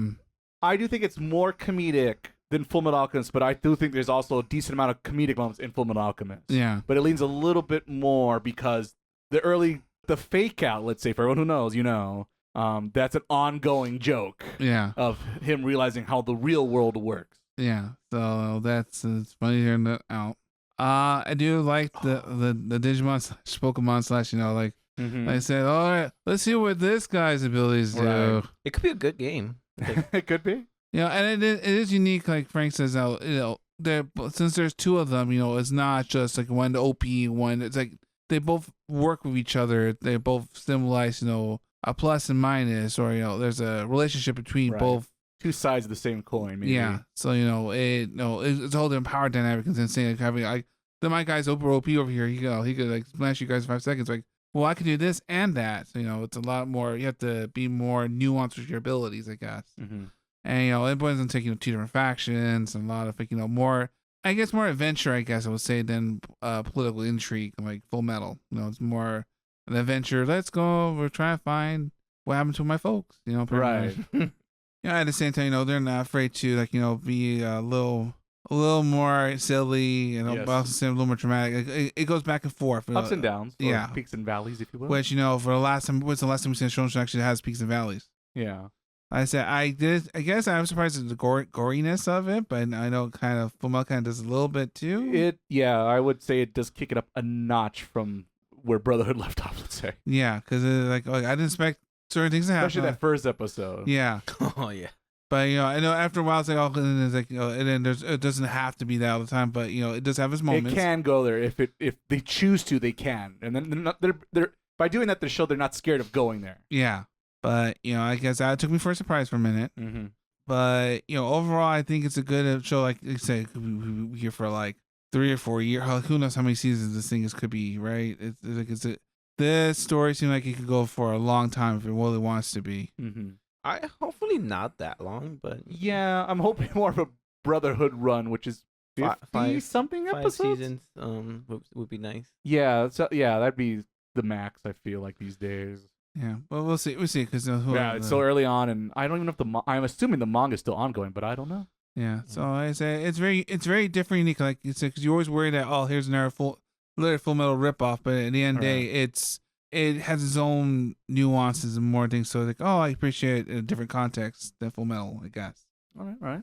I guess it's my turn. I will say before we got into this show, or I got into the show, I was a little bit nervous because just by pure chance on the timelines, the scrolls on social media, I kept seeing, random little gifs or pictures of the show. And every time I looked, I'd be like, boy, that sure just looks like so-and-so from Full Metal Alchemist. And boy, that sure looks like someone else from Full Metal Alchemist. And boy, that also looks like something like, oh no, did she just like copy and paste her own work and plagiarize yourself to get the numbers out and this and that. So I was kind of sadly a little disappointed, despite how much I really love Fullmetal Alchemist and even Silver Spoon, as we brought up already. But after getting that first little initial hump at the first few episodes, I end up really enjoying the show. What it's promised doing, it is definitely checking a lot of Fullmetal Alchemist boxes, but not so much that it feels like a copy and paste job. It does hearken to it, but more than, like I said, copy and paste. And it feels like it's been a while since we've had a big epic series or adventure. I guess adventure's the key word here. It's really more an adventure than anything going because on. like the show already teases, there's a lot of demon wielders out there, and they have, and like I said, they range from more like household objects to pets to fable literature references to Japanese folklore myths. Yeah. So it covers buildings. there's a lot of things these things can be. And so I do think it's interesting that they're not afraid to do a little bit of anything and everything to keep this series interesting. And so I do appreciate that. And it definitely gave me vibes of like JoJo, because JoJo, they're fighting something that has some unique ability, but the abilities in JoJo are all over the place. Yeah. And so it's giving me vibes of that. And I like JoJo, so those are good vibes Gotta watch to that. me. It's not bad. It's not bad. Stop at part 4. Stop part And 4. then now I've never heard of this other show you guys are talking about, Silver Spoon. Oh, Silver Spoon. Yes, same author as Fullmetal, but it's about growing up in the farmlands, and it's very slice of life. There's no action or adventure. Oh. So very different vibes, but I still like it a lot. Watching this show has been a nice surprise because see, that's the good thing. Sometimes having low expectations kind of just it's like a Mario super jump to the skies. And so without getting into too many details and spoilers, I think we covered why you should watch it. Actually, if you like adventure shows, I think the animation has delivered the goods. It is done by Bones Film. Right. So I didn't get a chance to look at the credits in detail, but I imagine there's a good chance that some people worked on the original Full Metal, or if not at least Brotherhood, and are working on this. I would believe it because it is they're keeping the designs intact. Yeah. Because it sure gives you feels and vibes of Full Metal Alchemist in all the good kind of ways. Yeah. Any negative things or hesitations? Nothing so far, but we're 12 episodes into an epic journey. It's hard to kind of predict or feel where things might go wrong so early on. And I guess I'm curious to see, because there's a whole like political drama with different fractions in this demon world. I gotta keep there's an A there somewhere. And so there's a little political game also happening in this series as well, which also happens in later parts of Fullmetal Alchemist. And so I'm kind of curious to see how much the onion's going to unravel and how many layers we're going to find. I guess you're right. More I think about I guess that does happen. Because you do find, because Fullmetal Alchemist is we're searching for the Philosopher's Stone, and then a lot of things happen on the way to finding that Philosopher's Stone. And so I'm assuming something like that's going to happen here, just involving the missing parents and where have they been this whole time. And I am curious to see, on a personal level, what will happen with our two main leads, with the brother and sister, because they have an awkwardness about them that makes sense because they're in the situation. And I thought towards the end where we left off, there's a little bit more heartwarming moment that gives good feels, hopefully, for this sibling pair to work it out. Oh, you cried. There you go. Yeah. There you go. I'm hoping to see more of that as well, and plus we don't know anything about Gabby, aka female Ed. That's funny. Female Ed's a mystery, and I want to know what's up with her. And a whole joke that they're like, and then her design and everything, and even the fact that she's short too. I love the fact she got the coat, but the brother got the shirt. I cracked up when I saw that. I'm like, okay. I don't know if this is a reference or they really like this look. They're used to drawing that coat and that jacket, and they're like, I can't get it out of my hand. Oh shit, it came out like that. Well, damn it! I'm not gonna fix it now. Yeah, it's fine. Run it. All right, gentlemen, we're open now to spoilers of this little title. Frank, anything you want to dissect into this one? Well, I mean, there's so much. I don't want to say too much, but I guess just to start on the off note. Another thing I kind of didn't like was for a few episodes there, I didn't like how the sister was acting, where it was like, "Can I hug you? Can I hug you?" Oh. Yeah. Yeah, I was just like, maybe It was- tone it down a bit. Yeah, I agree. I kind of enjoy a lot the dynamic between the pink hair Winry and Hughes. Renry. No, you mean no? She's the girl from episode 1. Oh, she's Rose. Rose, that's her name. Oh. How do I remember that? Yeah, I was gonna say, damn, Frank, you pulled it out. Yeah, especially when they take in that kid and it's like, we can't keep him. All right, yeah. And then he comes back. Oh, we should keep him. The little- brother, yeah, the little brother. He's the little half brother, I guess technically. Yeah, That was funny. Welcome to the family. Whatever she says, that is funny. What else? Yeah, I feel like there's just so much going on. Cause at first, my brain is so black and white that I'm like, okay, these guys are the bad guys. Okay, no, these guys are the bad guys. Who's the bad guy? And I'm like, what? No, how could they be bad if they're with them? Right. So I guess there's 2 families as far as I can tell, So far. and there's good and bad within those, the family. so Yeah, it's there's just like, different branches of that how family. Gundam of them? Yeah, a little bit. You know what? I also like how it so far it feels like the power levels are kind of balanced. Even though the main character has like an overpowered Daemons, they don't like just Superman everything, and they kind of think about it and it's like, oh well, there's actually many people here who are kind of not gonna survive if we fight. Right, we go head on. Yeah. And then with that fight with the hands and feet, they didn't really breeze through it. Although I was confused about one part of that fight where when he said don't do anything, and then once he faked them out, I'm like, I kind of get it, but I don't know why that helped.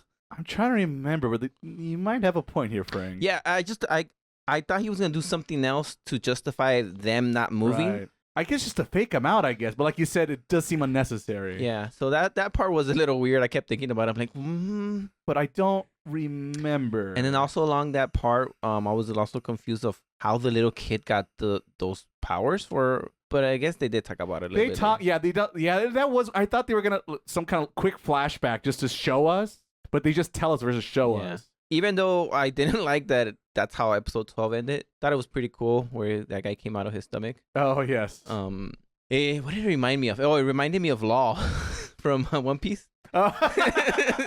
yeah, I could see that. Yeah, that makes sense. So I also like I didn't like him at first, but I'm liking the main character because it just reminds me of like any character that's similar to that wild girl from Chrono Trigger. Oh. I like characters like that, like for example, Octopath Traveler. There's also like the Hunters. I like those. I like how I just like that class. Right. I think it's cool because it's kind of like they have good senses. It's sort of like a Batman class. Yeah, a little. Yeah. Because he has his like super demon stuff, but himself, because like in this world, it's very much treated like the Daemons. Say demons.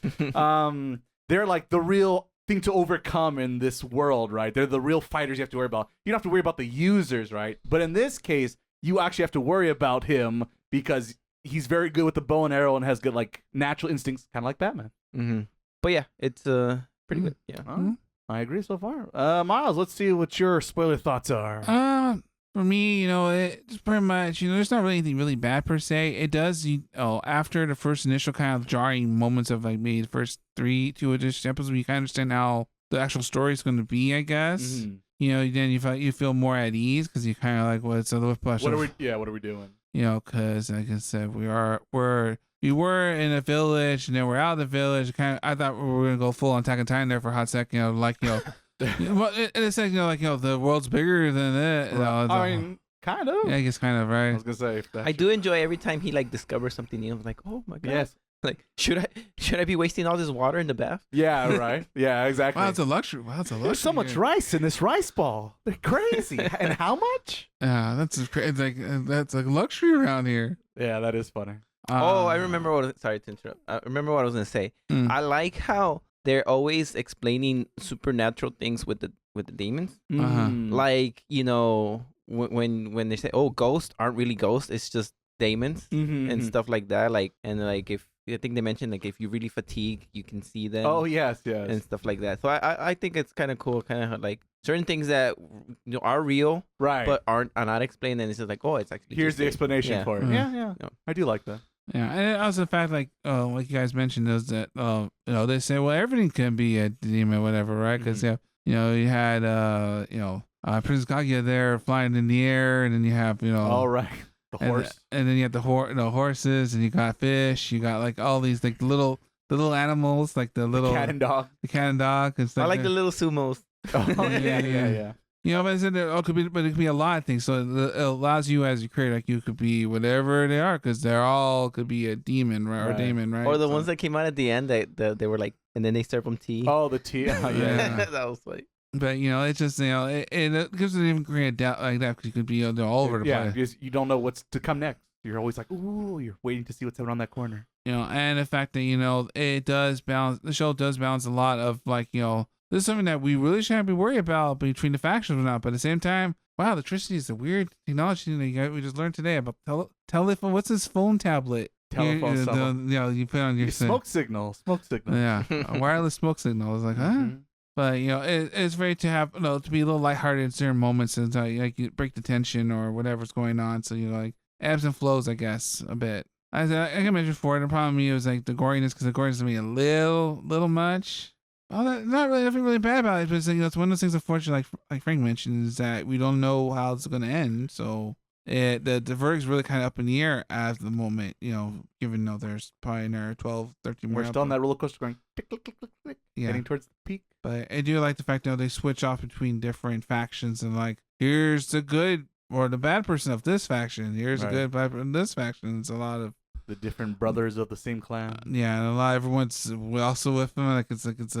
It can be a lot. It could go on forever. It's like, There's a lot. but that's my takeaways, I guess. Let's see here. What's left for me to really get into? I guess at first I was kind of surprised, or I guess surprised with Yuru's the main male protagonist, I guess, when it comes to the revelation about his sister. But I guess the more I thought about it, it made more sense, and time passed through of his reaction finding his real sister, because he's very like, oh, you're not my real sister, and this and that, and very negative feelings towards her. And I'm thinking like, geez, your sister, man.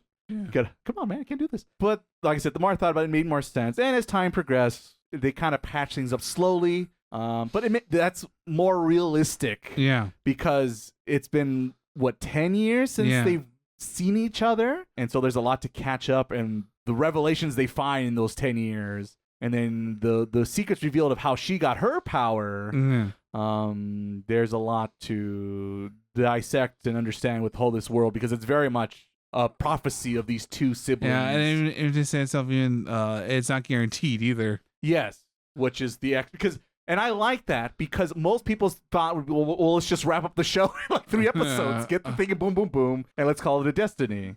what's not guaranteed? I'm sorry. What? That he'll come back from the dead, Oh, just like the sister. Because it was an offline. It said like numerous twins that had the similar powers. One came back, one did not. Because we see what happens to her and the choice she had to make to get her power and ability. But the question is, you assume it's going to be something similar for him, but that also could be completely different, right? We just don't know, because it's all a mystery about Break and Seal and how they work and their powers. Remember Scar's abilities, pretty much. Yeah, I was gonna mention. I was just gonna mention it too, and I laughed because when they explained her power, I'm like, oh, she's Scar. Oh, and he's the other half of Scar. Got it. Got it. And their dad looks like Scar. Yeah. Exactly. She's got designs, and they're good, but they're similar. They're definitely similar. You shuffle just enough. You shuffle. I mean, literally, the antagonist so far is Kimberly with 2 swords. Yeah. It's like Kimberly. Apparently, we don't know yet because the cliffhanger on. But it sure looks like he just stole like bloody Shamaru swords from Inuyasha, because one's like destructive and the other one isn't. Oh.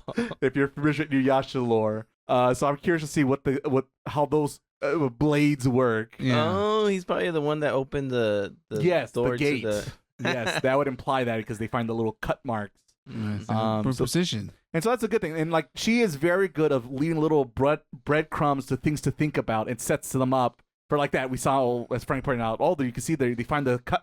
There's no gate on the west side of the building, the fortress. Yeah. But it's like we talking about, we walked through it, and then they find the cuts, and that means he's the one who did it. It's a little tease of setups. I appreciate good writing. Good writing, and she knows how to write a good story. And as Miles already pointed out, she knows when to when things start to get too serious and heavy, she knows how to break the tension with either them being like amazed with like how toilets work or how konbinis work or modern things that we take for granted these days, that for a kid who until recently thought he lived in, I don't know, the 17th century question mark in the Edo period. Yeah, basically samurai times, let's say. It's all like a marvel to him. It's Plus, a she. The writer's a she. Yes. Oh. I do like also as the writer the fake out she makes with like one of the brothers, because it's like, who attacked the fortress? It must be an inside job. Who could it be? And like this the evil, like the oldest brother, who they look like he's not menacing at all, and the classic twist is like he's the most menacing of them all. But like no, he's just a big old nerd. It's just a fake out. And it's like, oh man, I almost missed the deadline. Whew, yikes. Because when they're like, do you need more people? Yeah. We need more people to get the job done. And like Don't worry, I got some on the inside already. Yeah, exactly. Like super self-aware, like this is a setup, and like, it's a fake out. Got you guys. Yeah. And because I know she also likes making like references to herself, because I think she has like a series that's about her, but she always kind of talks about herself like in a negative connotation. And I feel like that character is like an insert for herself basically in this world. Yeah. And so I just find which character? The writer herself. No, which character? I think you The brother. You think that's her? Yeah, I think that's a version of her personality entering into the series. At this point, she's kind of she's a comfort food. You can safe bet on her when it comes to good storytelling, character building, world building, all these things. And so and it shows in this show in general. You know, we've seen numerous shonen that can't get their stuff together. Yeah. And here's like, here's a plot. These are the characters, and actually all makes coherent sense. Not just power fantasy, the story, So it was a unique treat to have. Like I said, the only problem is that we will know the rest of it until later on. Yeah, we don't know. It could go way down the tubes, but I would be very surprised if that happens, because I'm very excited for this one, and so far I've seen very little to discourage me, despite my negative episode 0 thoughts.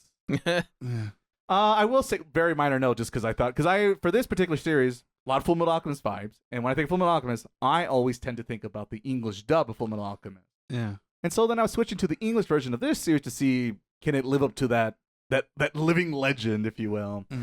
Overall, it's good. I don't think it's as good. My one picky complaint as an anime nerd is the voice actor in English who plays the youngest brother in the clan, the guy with the glasses. Yeah. Sometimes that character match doesn't work at all in English for me. Yeah. Especially if you hear the Japanese. In the Japanese, like very low and deep and like that's the joke. It's like he's supposed to sound really dark and serious, but then like something happens and he'll react like, oh. But in English, he's very light in comparison. When he's like talking, like the jokes don't land basically. Yeah. When he's talking normal stuff, I think it's okay. But I guess if you know there's a Japanese version, you missed the joke. Yeah. It feels like it doesn't land as well. Yeah. But the main, the brother and sister, I think are well enough in both versions. Though I probably would give the nod to the Japanese track if I had to pick one. Yeah. But yeah, overall, I enjoyed the characters. I enjoyed the world building, the crazy power-ups, and I want to see what crazy gimmicks we're gonna get into in the next fights, and this and this and that. I'm curious because we haven't seen too much of this. Like we've seen a little bit of the sister, but like her power is so potentially broken. So I'm curious to see how many other things she's going to break. Well, she broke a contract with a demon. Like, yeah, you're mine now. Yeah, which I'm like, wow, that's really they're not joking around with that name title. That really is broken. But yeah, very excited, and I want to see more. Good timing, good jokes, and everything in between. Checks all the boxes, gentlemen. Checks all the boxes. I gotta check it out in Japanese, which I'm now forced to do. I give you extra homework, Frank. Give you extra. I'm sorry. It's because now the episodes are not in English. Come on, because it's fresh, I guess. Yeah, I guess it is actually a pretty simultaneous dub because I think, or maybe the last episode was just I watched in Japanese. I went back and forth. Either way, very good show. All right, gentlemen. Now with that chapter closed on this podcast, let's move on to the final chapter of the podcast, and let's talk about the Ramparts of Ice.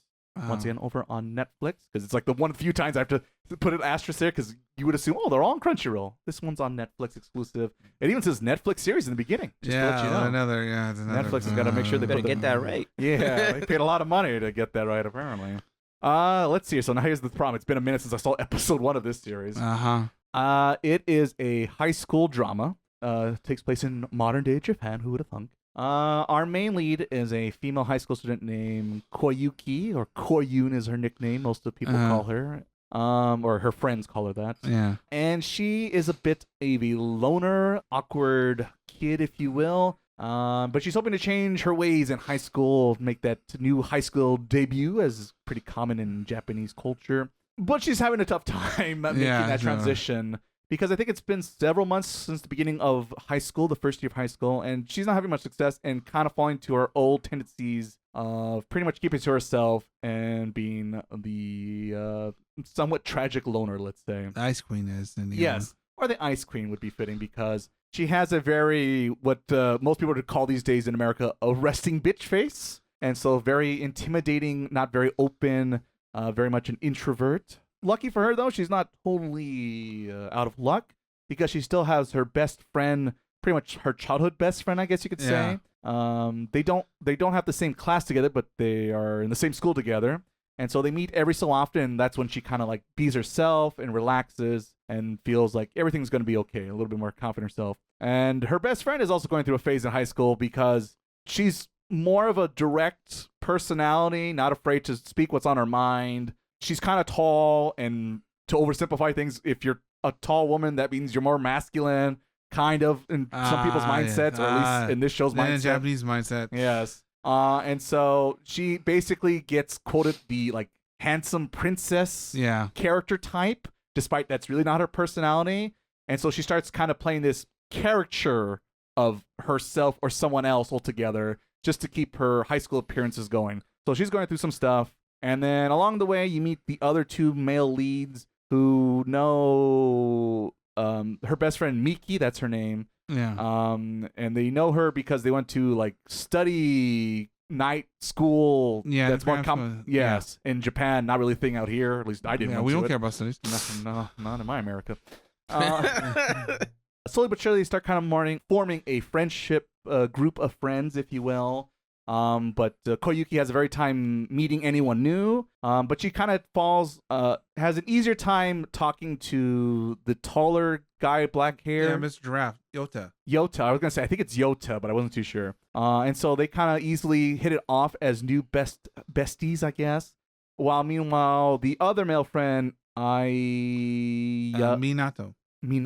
That's his first name, but Amamiya. There you go. He is a more self-aware person when it comes to social standings and how to interact people, but also struggles with that at the same time. It's a bit of a catch-22 maybe with him, because he does things for maybe not the best reasons early on, but he knows how to play the game very well, let's say, when it comes to social interactions. And that is the main focus of the series, is these 4 friends getting together, meeting, going through high school, and just trying to learn about each other and survive high school, and the little drama that you get in high school, which when you're in high school, it feels like it's life or death situations. But as you get older, you realize, it was nothing compared to adult problems, to say. Compared to Bill. Indeed. Talk about and that is to synopsis the show. Summarize it very quickly in a little bow tied up for people to consume. So you go. That is this show. What we liked or didn't like, but let's start with myself, because it's my show. Well, we know. Let me tell you. Expectations, I guess, at first. So I might have cheated. No. Because it turns out it's the same writer from You and I Are Polar Opposites. This is the series before. She did that series. And you can definitely tell that after a few episodes. The tonal shift is different, but there's a lot of similarities when it comes to the writing style, little on the character designs. Yeah. And I really like that show. If you listen to that episode of the podcast, if you haven't, you should. And so high expectations, and without getting into spoilers just yet, I made the right choice.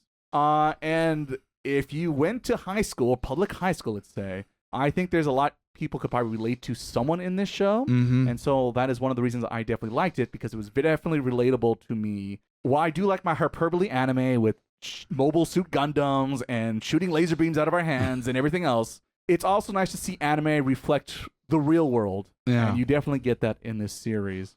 The time that's built into the characters and their backstories, what makes them tick, and to understand where they're coming from, where it comes to like their likes and dislikes, the fears and this and that. I think they do a very good job of detailing those things. Because a lot of shows, they would skip that or oversimplify things. Well, here you get a good sense of where everyone's coming from and what is currently like bugging them or weighing them down. What's in their heads at this moment? Yes. And like I said, I just like when they take time to really dissect characters.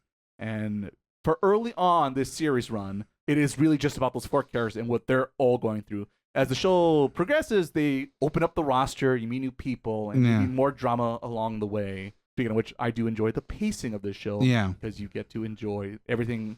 Just when you get comfortable with the current situation what's in front of us, there's some new twist along the way to keep you interested and excited, or at least for me, it definitely did. And I am very happy with what I have so far. And our first season 1 so far with 14 episodes, which is a weird number. Yeah. I was surprised because I was like, what? One more Netflix? What? Don't lie to me, Netflix. Oh, shit, there's one more. I like the irony of the fact that the second part comes later on this year. So that's just irony. Yes, also coming out towards the end, the fall of this year, if I'm not mistaken. So like you back to back. Right, because, quite the Ray's gonna go pa. All I know is Netflix was quick on the gun, being like, seeing how popular this is, you pull opposites, what else have they done? Let's pick up the rights. Pick up the rights. I don't care. Don't tell me how much it costs to pick up the rights. Get those rights, goddammit. But yeah, I am very happy with my choice. I am struggling to think of things. I mean, it can be a little melodramatic, perhaps, but the way they justifiable? But the way they set up the situations, I find them more believable than typical anime. In our spoiler talk about the gal show, OtaGal? Yeah, OtaGal show, I think was the short name. That ending climax, terribly executed. Yeah, well, I was gonna say, do you watch this like, oh, you should do more? This is how you should do that situation. It's like, well, and that's how you're supposed to do it that way. So that's the thing. It's very well told in high school drama, and you should watch it if you missed on the show. But not for me, because I'll keep going on and on. But I'll save that for spoilers. Let's go to Frank. Frank, what did you like or dislike about the Ramparts of Ice? Wow. What did I like? We want the likes or dislikes first? Give me the likes. I like the main character, how she looks. I like her design. I like her, like she looks like she's asleep. I like her personality. Saying with the likes and dislikes, I guess it's just describing the characters. Well, that's good. That's good. Character's good. I don't like that she kind of overthinks things so much, but I do understand that. I mean, that's just her quirk, her personality.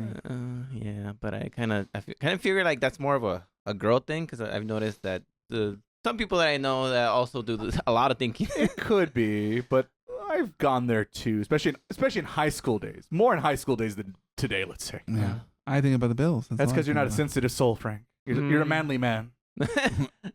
Manly man with girly hands. Hands. Let me see. Yeah, this is a show where you're gonna know what they're thinking, and everybody. You can, yeah. It's not so much what's happening. It's what are they feeling. I like the ending song a lot, and they do what we usually describe as the Full Metal trick. God damn it, they definitely do. And then it also reminds me sort of like if it was a K-drama. Yeah. Because I don't know which one I watched recently that they would end it like that with the Go Lucky song, and it's kind of like most episodes I think kind of ended in the cliffhanger. Yes, that was cool. To build up the song transition to build up of the drama for the cliffhanger. Exactly. So I thought that was pretty cool. Good stuff there. Good stuff. It's super effective on me every time, and I hate it. I hate it so much it gets me every time. I didn't like off the podcast early on, just this part of the story where I felt they were. Thank God they didn't. Felt they were gonna drag it out. The whole thing with her ex and how she felt. I'm like, God, he doesn't even go to this school. Like, you don't have to worry about. Can you forget about him? He showed up once. Okay. Old news. He's just busy. It's not like he's gonna sit next to you now. That's a good point. I thought that was like a little she was a little too dramatic there. Bad blood. But thankfully it didn't last too long. The Utah is just a really great guy. The girl, the main girl, she's a really good girl. I like her a lot. The taller girl, I kind of don't like her too much. A lot of energy. And then one thing I want to mention is that Amamiya, Mhm. he reminds me of that one guy in Harahui, Haruhi? yeah, Oh, the not the main guy. the summoner. Koizumi. Yeah, he reminds me, like, he gave me those vibes, like he's scheming something. Yeah, Yeah. definitely. But yeah, I mean, that's pretty much how I feel. Like, I like most of the cast. It's always interesting to see what they're feeling, and it didn't feel like things were getting dragged out too much, but it didn't feel too quick. I think that kind of pacing was fine. Mm-hmm. And yeah, I mean, I was kind of surprised because I thought the whole thing was gonna be because everybody seemed to like the wrong person. Mm-hmm. So I thought that was gonna persist. It was weird that we're going faster than I thought. So this might Right. end next season. It does, yeah. I'm assuming it's not a very particularly long series, but I don't know exactly the volume length. I just know the series is over. Yeah. So I mean, overall, I was very happy that it wasn't a difficult show to watch, but I am very upset. Uh-oh. And I did want to talk to you guys about this because I don't know how you guys feel about it, but Mm. I am mad at Netflix and it took me a while to watch it because it's making me put an email just to select my profile, Yes. and that stopped me from watching it for the longest time. I did the same exact thing, Frank. And in fact, I still haven't put an email because I'm never gonna do that. I'm just gonna use my brother's profile There you go. because I don't know why you want it, but I don't like that you're making me put it. And that, yeah, as a side note from the show production, F Netflix. Yeah, I mean, I'm gonna sell my stock. Yeah, and I mean, I give him a different email address. Let's say that. All I But- know, Welcome to the modern day era where everyone wants your phone number and email so we can sell you shit. I thought about that. Is it that, or is it that they want like, look how many emails we have, and we can? well, you it's know, a little A, a little B, Frank. well, I'm not gonna give them any. I'm just Well, gonna. there you go. I found two loopholes. Not loopholes. One, I'm just used the main account one, which didn't ask me for There my you go. brother's one. And two, for some reason, on my Apple TV, and you can choose a profile and it doesn't ask you. Oh, there you go. So for got those an Apple TV. those who were wondering, Get an Apple TV. yeah, I guess there's certain devices where it kind of bypasses. Yeah, I was gonna imagine there's got to be something out there that does, but I did come across that, and I was very turned off by it. But welcome Well- to 2026, where every corporation wants to know everything about you, so we can sell you something because that is worth more than selling a subscription now. I hope Crunchyroll doesn't do this. I hope not either. Because I right now I've been using my my niece's profile when I have to watch different. You don't want to be associated? Yeah. Perhaps one of our co-hosts. Yeah, I wonder, who could it be, Frank? Who could it be? It's right next to you right now. Who could I it don't be? know. I mean, Yeah, not even names. No. All right. but yeah, I was kind of like how you were feeling about Daemons. I was kind of like, I don't think it's gonna be that good. But then I was good surprised that it kept me engaged, and I was not expecting that. So All right, Frank, you're back on the podcast. Yeah, you're back in. Let's see if Miles is gonna make it to next week now. Well, hey, I didn't do anything yet. That's why I'll give you the warning. I do brother. admit I am surprised this show does have its lighter moments. You know, I was expecting it to be like straight up like super serious all the time. You know, because you can tell by the color palette. You know, compare like polar opposites. Polar opposites more happy-go-lucky, more colorful, and this is like more neutral, very toned down. Mm-hmm. But it does have funny moments here and there, like you know how they're thinking and how, like, and the situations you think in your head. Like, how do you interact yourself in this situation? To think about, you know, they do a lot more in this show, a lot more inner thoughts compared to polar opposites. Mm-hmm. You know, like how what is it? How am I feeling right now? What am I doing here? And especially with their way of describing the fuzzies or the negative thoughts, I guess. The soot. The dust bunnies. Yeah, dust bunnies, dust bunnies. I mean, I might like the little chibies a little more because they're kind of. Well, I mean, it's also just a Ghibli reference. Yeah, but you know, it's like I like how they just like, especially when they're going around the. Like, we got lost for like 30 minutes, and they see like just running around, like getting lost, getting lost. and like just Terrible like sense of I don't know how direction. fast it is. It's like it seems like going round. You know, I did like describe like certain things like with little cheap, like just go back from the chibis to like serious Right. moments and a lot of different things. And I do like the fact, despite all them being friends, they all had different feelings towards each other. Mm-hmm. And they kind of address, kind of do not address, and like each one has a unique, separate problem from each other. You know, so you can see a lot of things. Like, you know, there are lines going inside your head as you're talking to other people that may not affect other people, but it affects your head. You know, and a lot more like inner monologues and a lot more dealing with your feeling, personal level, rather than dealing with relationships like polar opposites and like, you know, how this to work together and things like that. Like, why don't I put myself together? Yeah, and I think I said this in my preview, and I still feel like overall this is true, where you and I Puzzles, it's really about understanding to love another person. Yeah. While this show feels like it's more about loving yourself. Yeah, because it does feel more like, it made me think a lot of things that I done, you know. Yeah. But like pick that last show on this podcast. Yeah, pick the last show, though. But you know, but I guess it does give you a lot of thinking like about your things you've done, right? Or introspective, I guess, yourself. You know, but not in a good way, you know. And I feel like the characters don't have like a magic MacGuffin to say, you know, my feelings are gone, whatever, right? They're still there. Yeah. They're just find a way to cope with it or try process to it. And kind of like, you know, and they talk to their other friends and rely on other people to kind of help them get through it. You know, it's a lot of, you know, real life. Ugh, yuck.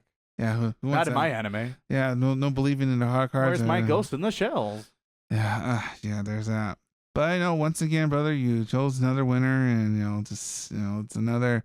I like how it's the same but different, but you kind of got it's kind of Full Metal, right? The Full Metal and the Daemons. It is. I did start to think that when I was comparing that show to this show and vice versa. You can't get away. How did you get away with it? They keep doing it. You know, but it's unique in its own self. It's separate from each other. But, you know, it's funny. You can see the connection, kind of like, oh. Mm-hmm. And there's I don't know if you noticed the little cameo they had there for a second. Oh, yes. I did see where the polar opposites characters pop up in the background. Yeah. It's because I think in polar opposites. Yes, which I found out later on because I didn't know what the hell Ramparts of Ice was. Yeah. But yes, it is funny. They make. Really? I didn't know that. Yeah, it's early. In this one, it's early on. In Polar Opposites, you see them, I think, when they go to the theme park. Yeah. In Polar Opposites. And in this one, I think when they go to, like, the Crepe Cafe or something like that. Yeah, because it's the same theme park or something. Hard to look it up. But I was thinking about the scene where you see them, like, in the I think it's a cafe or restaurant or something. Yeah. And you see the main girl and her, like, two best friends hanging out there in the restaurant. They don't have any lines or anything like that. But yeah, if you tilt like, your head. I know you went into the Leo. Oh, it's like, where's Waldo a little bit? Oh, I get it now. But yeah, overall, like I said, without getting too spoilers, you know, it's yet another knock in the, like, I'm sad the fact it's on Netflix, I guess. It reminds me of like The City, kind of like a nerd. It's a nerd, that was on Amazon. You know, like a nerd show. You have to get the one subscription to watch this it. anime. Because I feel like if you don't, you go like, what other one is there? And you'll never know. Yeah. Get it for the month. Watch the show and then cancel it and wait for season 2. Yeah. And watch, I don't know, Squid Game again or something. I don't know. What does Netflix have these days? I have no idea. They don't have anything. You don't want to watch Stranger Things. I remember Frank talking about that last season on this very podcast. All right, gentlemen, it's time for spoilers of the Ramparts of Ice. That's so good. Goodbye, Frank. We're going to listen to Ray talk for the rest of the day.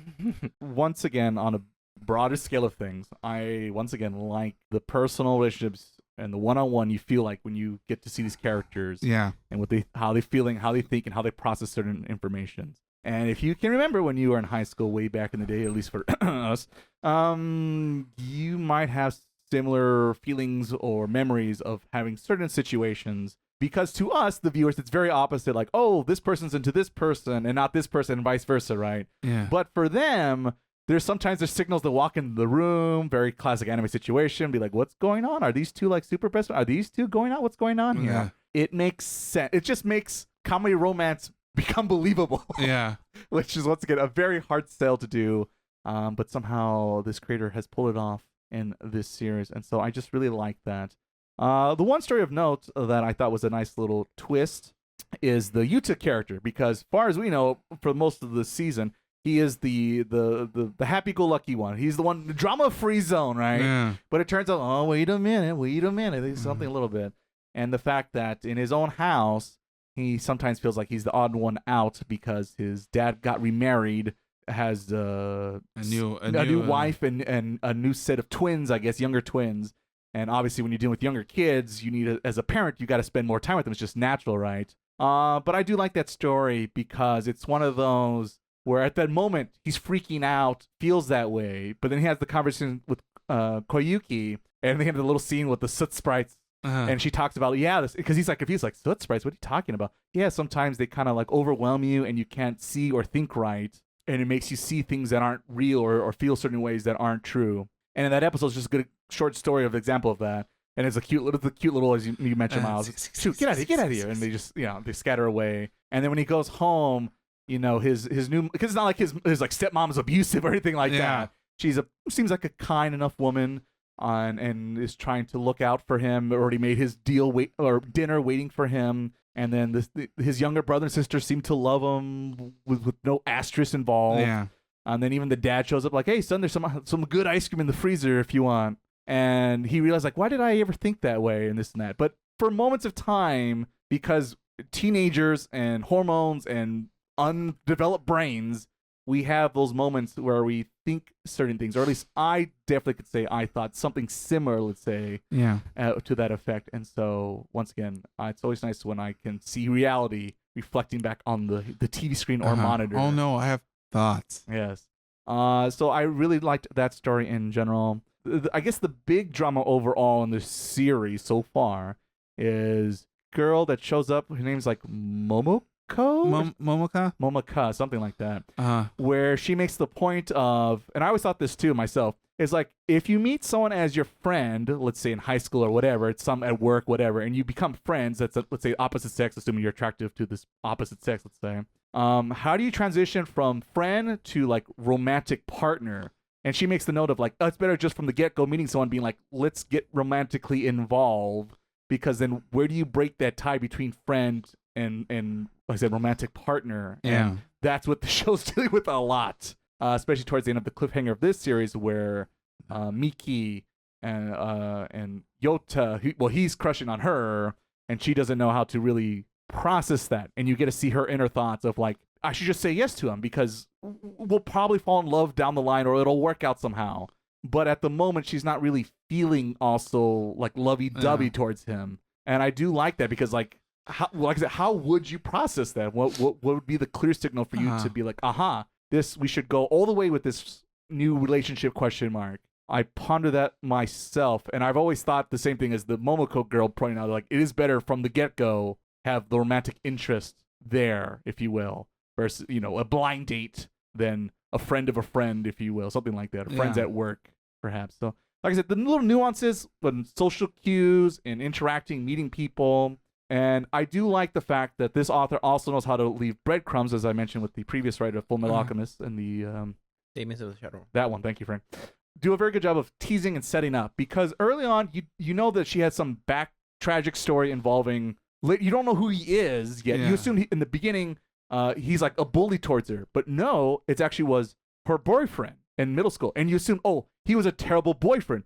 No, he wasn't a terrible boyfriend. In fact, she was kind of the worst one because she said yes to him out of spite, I guess, for the most part, and that's why she kind of hates her middle school self, and she struggles sometimes throughout at this point in the timeline in the series run, because that's all she remembers of doing stupid things like that she mad at herself from doing those things. And so, and things like that, because they also get the tease of like what happened to the bully thing and the girl in the basketball club and how she got involved and not involved in the basketball club. It's just little teases, little breadcrumbs until eventually you get the story, the full story. And it turns out it's a little bit more complicated than you would have thought it would be from the get-go. Yeah. And so just good twists and turns and building up.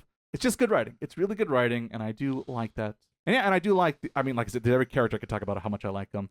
But even the Minato character, I like the fact that early on he's like, I got people down, I understand society, I know what to say and how to open up people's hearts, right? Because they even have the metaphor of him unlocking all the chains and the locks and this and that, right? How hearts him. Exactly. Or Sora. But for whatever reason, when it comes to Koyuki, he is a stumbling buffoon who just keeps putting his foot in his mouth constantly and realizes like, what am I saying? What am I doing right now? I just think it's fitting for a character like that, because for people like that, sometimes in a positive way, you kind of need to fall from grace a little bit to bring you down to reality, to the real world a little bit. Yeah. And so I do like that. And you kind of see in time progresses, he realizes like, oh shit, I have a crush on this girl. Shit. And like he doesn't know how to handle that, and like he's struggling throughout the series. And then of course, how do I switched from friend to romantic interest. And then does she have a romantic interest with the other guy? And he's like jealous half the time. And just the whole trapezoid octagon on and off question mark romantic relationships and friendship chart in this series is all over the place, but in a good, messy kind of way that I enjoy. And so, yeah, very similar to You and I Polar Opposites, just with a little bit more dramatic flair, but also knows when to insert the joke to break the tension and the comedy to lighten it up and not feel so heavy. Because I also didn't want a series that's like super dark and serious and everything we say and do is so dramatic and serious. So good balance. Good balance. Very hard. Just like the last show, a lot of yin and yang, a little bit maybe you could argue. And that's it. I'm gonna shut up and pass the baton over to Frank. Frank, spoiler talk. Oh, I mean, you said a lot. I apologize. Frank. No. I mean, I respect this. That's why that's why you keep quiet, because it's gonna be a big giant speech.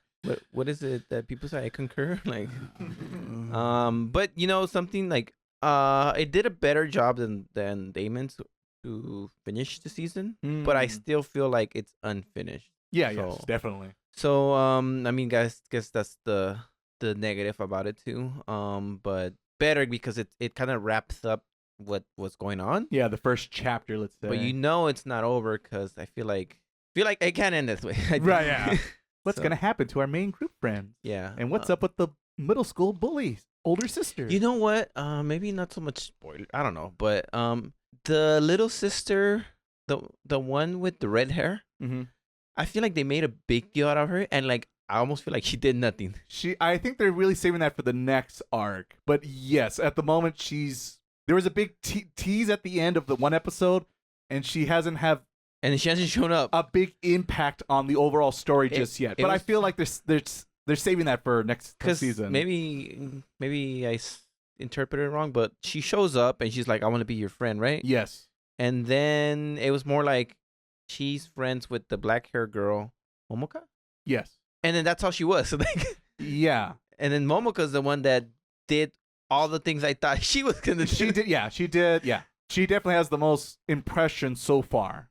And now it just feels like she's just there spying the whole time. Yeah. Well, she has to. She's the character to push the plot forward, basically, because she reveals them. What do you mean you don't know he has? No. I a crush? mean the redhead girl. Oh yes, she's just in the background. Like. Yeah, but I feel like I said because we don't know what's happened to her sister and why she came up to her on day one and be like, we should be friends. Yeah. I feel like I said, there's got to be more to it than just that. Well, I mean, there's more personal drama, and to be honest, the last couple episodes were just introduced new characters that we're gonna see next time because they finished their freshman year or equivalent. The author was just like, let me just put these breadcrumbs here so that we get a season 2. Yeah. Yeah, I think so. That's a safe bet. But yeah, I mean, I just feel like all the things I wanted to say, you said them. So sorry. No. I think you said them better than I would have said them. So I think Miles should go next. All right, Miles. What do you got? Anything for you, Miles? Or did I just steal everything? I mean, I do appreciate the little cheesiness they do sometimes. Yes, which also shows up in Polar Opposites. Yeah, but I'm surprised in this show it did because it's one that's like it'll be more, I guess more like sad, loner, not depressing, but more dark, heavier. But it does break the tension. They do have fun. They do have unique moments in which they show empathy or they laugh. There's a lot more things going on. Just cute. But I do like the fact that Koiki likes going to the nurse's office to eat lunch, and you're like, you're still here. True loner fashion. Yeah. Well, there's nowhere else to go, and then her and her other buddy, the library girl. Oh yes, I do like her because she's just like the background character, and she's like, yeah, let's go. Who just observes everything and has thoughts or opinions on the matter. And you're like, yeah, let's go. Yeah, let's go. I like best part when you talk about the party you're going to. It's like, man, but you're at my party. So and I see the little they get a little chibi expression of her, and they'll sit down in the corner. Yes.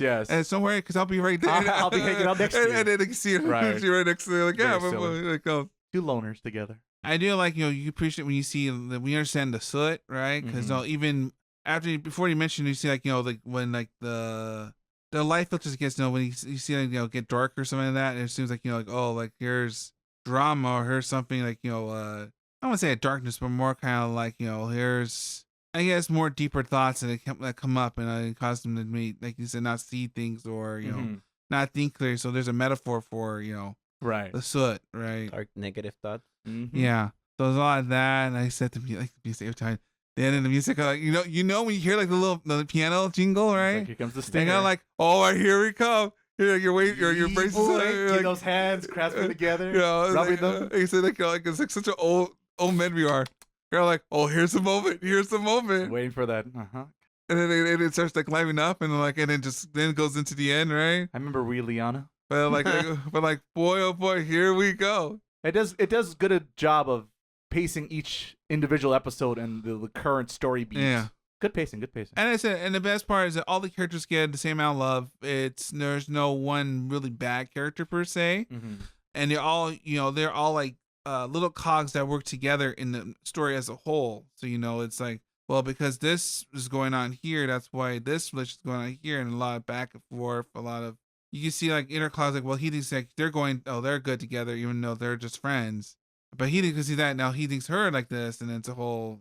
It gets very misunderstood, I guess. Like how, as a group, himself, like how they think about each other, things like that. It gets very messy. The relationships, the flow chart, if you will, relationship chart. I think it's kind of messy. Yeah, I think like they had like a little cheapy version of like we're talking about likes. Like, no, this love is different than that love. Show like like some are likes, some are love, some is like some are too much, some are this. Like going and now they're describing just how it is, right? Like a real life, real facts here going out here, not just hyperbole of like, oh, that's just like your thinking, this is how people normally feel, So it's a lot of like, it lets you think a little more than Polar Opposite does, but Polar Opposite it's fun in its own. It's more comedy focused, yeah, and so they know where to punch up the bit, yeah. But there's still some serious moments, but like I said, they switch places, yeah. Like I mentioned before, it's kind of like it's like it's like two sides of a coin, right? It's like, but it's unique, I guess, because it's basically the same thing, right? But but they'll just a little less bright, I guess. Yeah. And it still works, still the same though. All right, gentlemen. So there you go. That is spring 2026. But now, gentlemen, it's time to make it official. Put it in Otaku history and rank our shows of spring 2026. Miles went first, so I think it's only fitting that we go with him first to see. We're gonna work our way from the bottom to the top. So Miles, who's getting the bronze trophy? Let's say this time around. I see President with a smile like I can know something like I'm gonna say here. I don't know anything, Miles. I don't know anything. Yeah, I'm just the producer editor. Obviously, OtaGal for obvious reasons we said before. We're not gonna repeat them again because then we already said it already. But yeah, I know. Tune into the spoiler conversation. I know where it went. I know it went halfway through the series. I know where this is gonna go. Like, I lost again. Frank, who is taking home the bronze for you this season? That genre was gonna be very hard to win as it is, but even for that genre, I think it failed. So yeah, the gals are galloing out of here. Yeah, get on up out of here. Unanimous, gentlemen. Yeah. What a shocker. Oh, wow. No. Shocker. If you skip to this timestamp, this isn't, and if you did it, this is not a surprise. The sad part is it had potential to be okay, to maybe even good. That ending, no. Well, there you go, gentlemen. All right. That leads us to our chosen one, because it always seems weird to go to second and then first because it's kind of giving away what number one is. So we do the opposite, and we'll do number one first. So, Miles, who is taking home the gold for spring 2026 for you? Here we go. Choices. Here we go. All right, guess what, folks? Ray won again because it's Ramparts of Ice. Smart, brother. Smart choice, I see. That's why you're my third brother, Miles. Between, just the character interactions, the way how it deals with dialogue and inner thoughts, and overall the catchy ending, transition time. Damn it. And it's like, there's a small. It's not a middle animation, but it's just another animation go like, or audio cue go like, yes. Ooh, okay. I blame JoJo. Yeah. Which, of course, then means Daemons of the Shadow Realm, which is not bad. It's number two. We need to come back to it. It could overtake the crown potentially down the line, but it's a little too early to tell. It sounds like. Well, let's see if it's not too early to tell with Frank. Frank, what is your favorite anime of the season? I mean, they're the last two, they were both great for their own genres. I think if it was all three of the same genres, then I think they would have been top for either one. But yeah, I mean, just Daemons is more of my type of show. So. Gotta have that action. Yeah, but I do like Ramparts a lot. I think I know a few people that would like it, and I would recommend it too. So all right, Frank, stay on the podcast. Stay on the podcast. You're on notice, but he's like, you're good for today. It's just a warning. Yellow card. Yeah, okay. And there's bar, so sorry. Which of course leads it to me to decide. Hey Frank, where you? I think we need more chairs because it seems unfair. Where's Ivan? Where's Andy? Where's Paul? We need more votes here. Yeah, I know. We need a phone a fan. We need to have a third man to break the tie. Let's open up a fan vote because I feel. Let's open up the poll. I'm outnumbered here. Oh, 1-800-TAKU. Yeah. Your vote counts. Sways the vote. Let's do this live. Have them watch, and then what's Ryan Seacrest doing right now? Let's call him up. Yeah. Let's see. We're waiting. Frank's waiting for your call. Unlimited power, gentlemen. Unlimited power. It's rigged. Are you Argentina? You can call me Messi because once again I take home the gold because the Ramparts of Ice is really good. Jesus Christ, what's it called again, Frank? Daemons of the Shadow Realm. I like how if I say Shadow Realm, then we have a better chance of remembering. What's yours again? I don't know. I just keep saying not Full Metal Alchemist. Are you in second place? That's the problem with for like weeks I've been calling that in my head, and I never bothered really looking at the show title. It also doesn't help the title is in Japanese also when you put on the anime. In my defense. Oh, it's like yokai something or something. I thought you were gonna be like, I can't remember second place name. Second place name. That's you. That's what I did. I only remember the first place winners, Frank, and that is the Ramparts of Ice. But like you said, Frank, they're both very good shows, and I think they are the kings of their genre. So it just depends what you're in the mood for, but you should definitely watch both these shows. But once again, as the nerdy writer of the podcast, I think Ramparts of Ice edges out over that one currently at this time of recording this podcast because of the character development and the interactions of Everyday High School. Wins the award for this season. So there you go. Once again, putting back my crown, taking home the gold trophy. Like he took it off. Get out of here. Because that's back-to-back wins for little old me. You know what the sad part for you really think about it now at this point? It's Polar Opposition's back in summer. You made this joke like 3 times already, Mike. But so you keep waiting the rest of this year now. Yeah, but we still don't. We don't do second seasons as part of our official review season. How corrupt do you think I am? Wow. All right, Miles. Bar.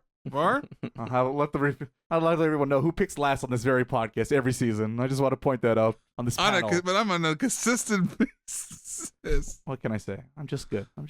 Oh. All right, so there you go. There's our rankings for spring 2026, which now it's, of course, our time to mention what's coming next on the podcast. And with the closing of spring, it only makes sense to open up the Summer Book 2026 edition, because now it is going to be time to talk about the newest shows hitting the internet airways right now, depending on how you consume anime on your favorite streaming platform. Hopefully not a Netflix prison. Or if it's going to be a Netflix prison, as long as it's on a daily what's worse, or Netflix weekly prison? basis. Netflix prison or Disney prison? And there's a neither one. I mean, it's the same effect. Well, okay, but Disney had to wait to the end of the season.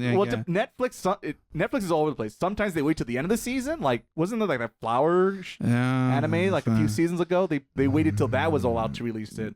But like Ramparts of Ice, they did weekly, and I know they've done, depending on the show, they've done different things. Yeah. So there's that, just legal reasons, this and that. So yes, our summer edition is coming around, where once again our panel of anime judges will return with 3 new previews, and out of those 3 previews, one will get past full review, just like we did today on this very podcast episode. So if you're looking for more tomfoolery and waifu wars potentially, make sure to like and subscribe on your favorite podcast app, because we're out on the cover for a new season, new mayhem to come our way. At least we pick our choices here, unlike some other people that in other shows. Yes, we're not cowards like certain other protagonists. Okay. And animes that came in 3rd place. You can let it go.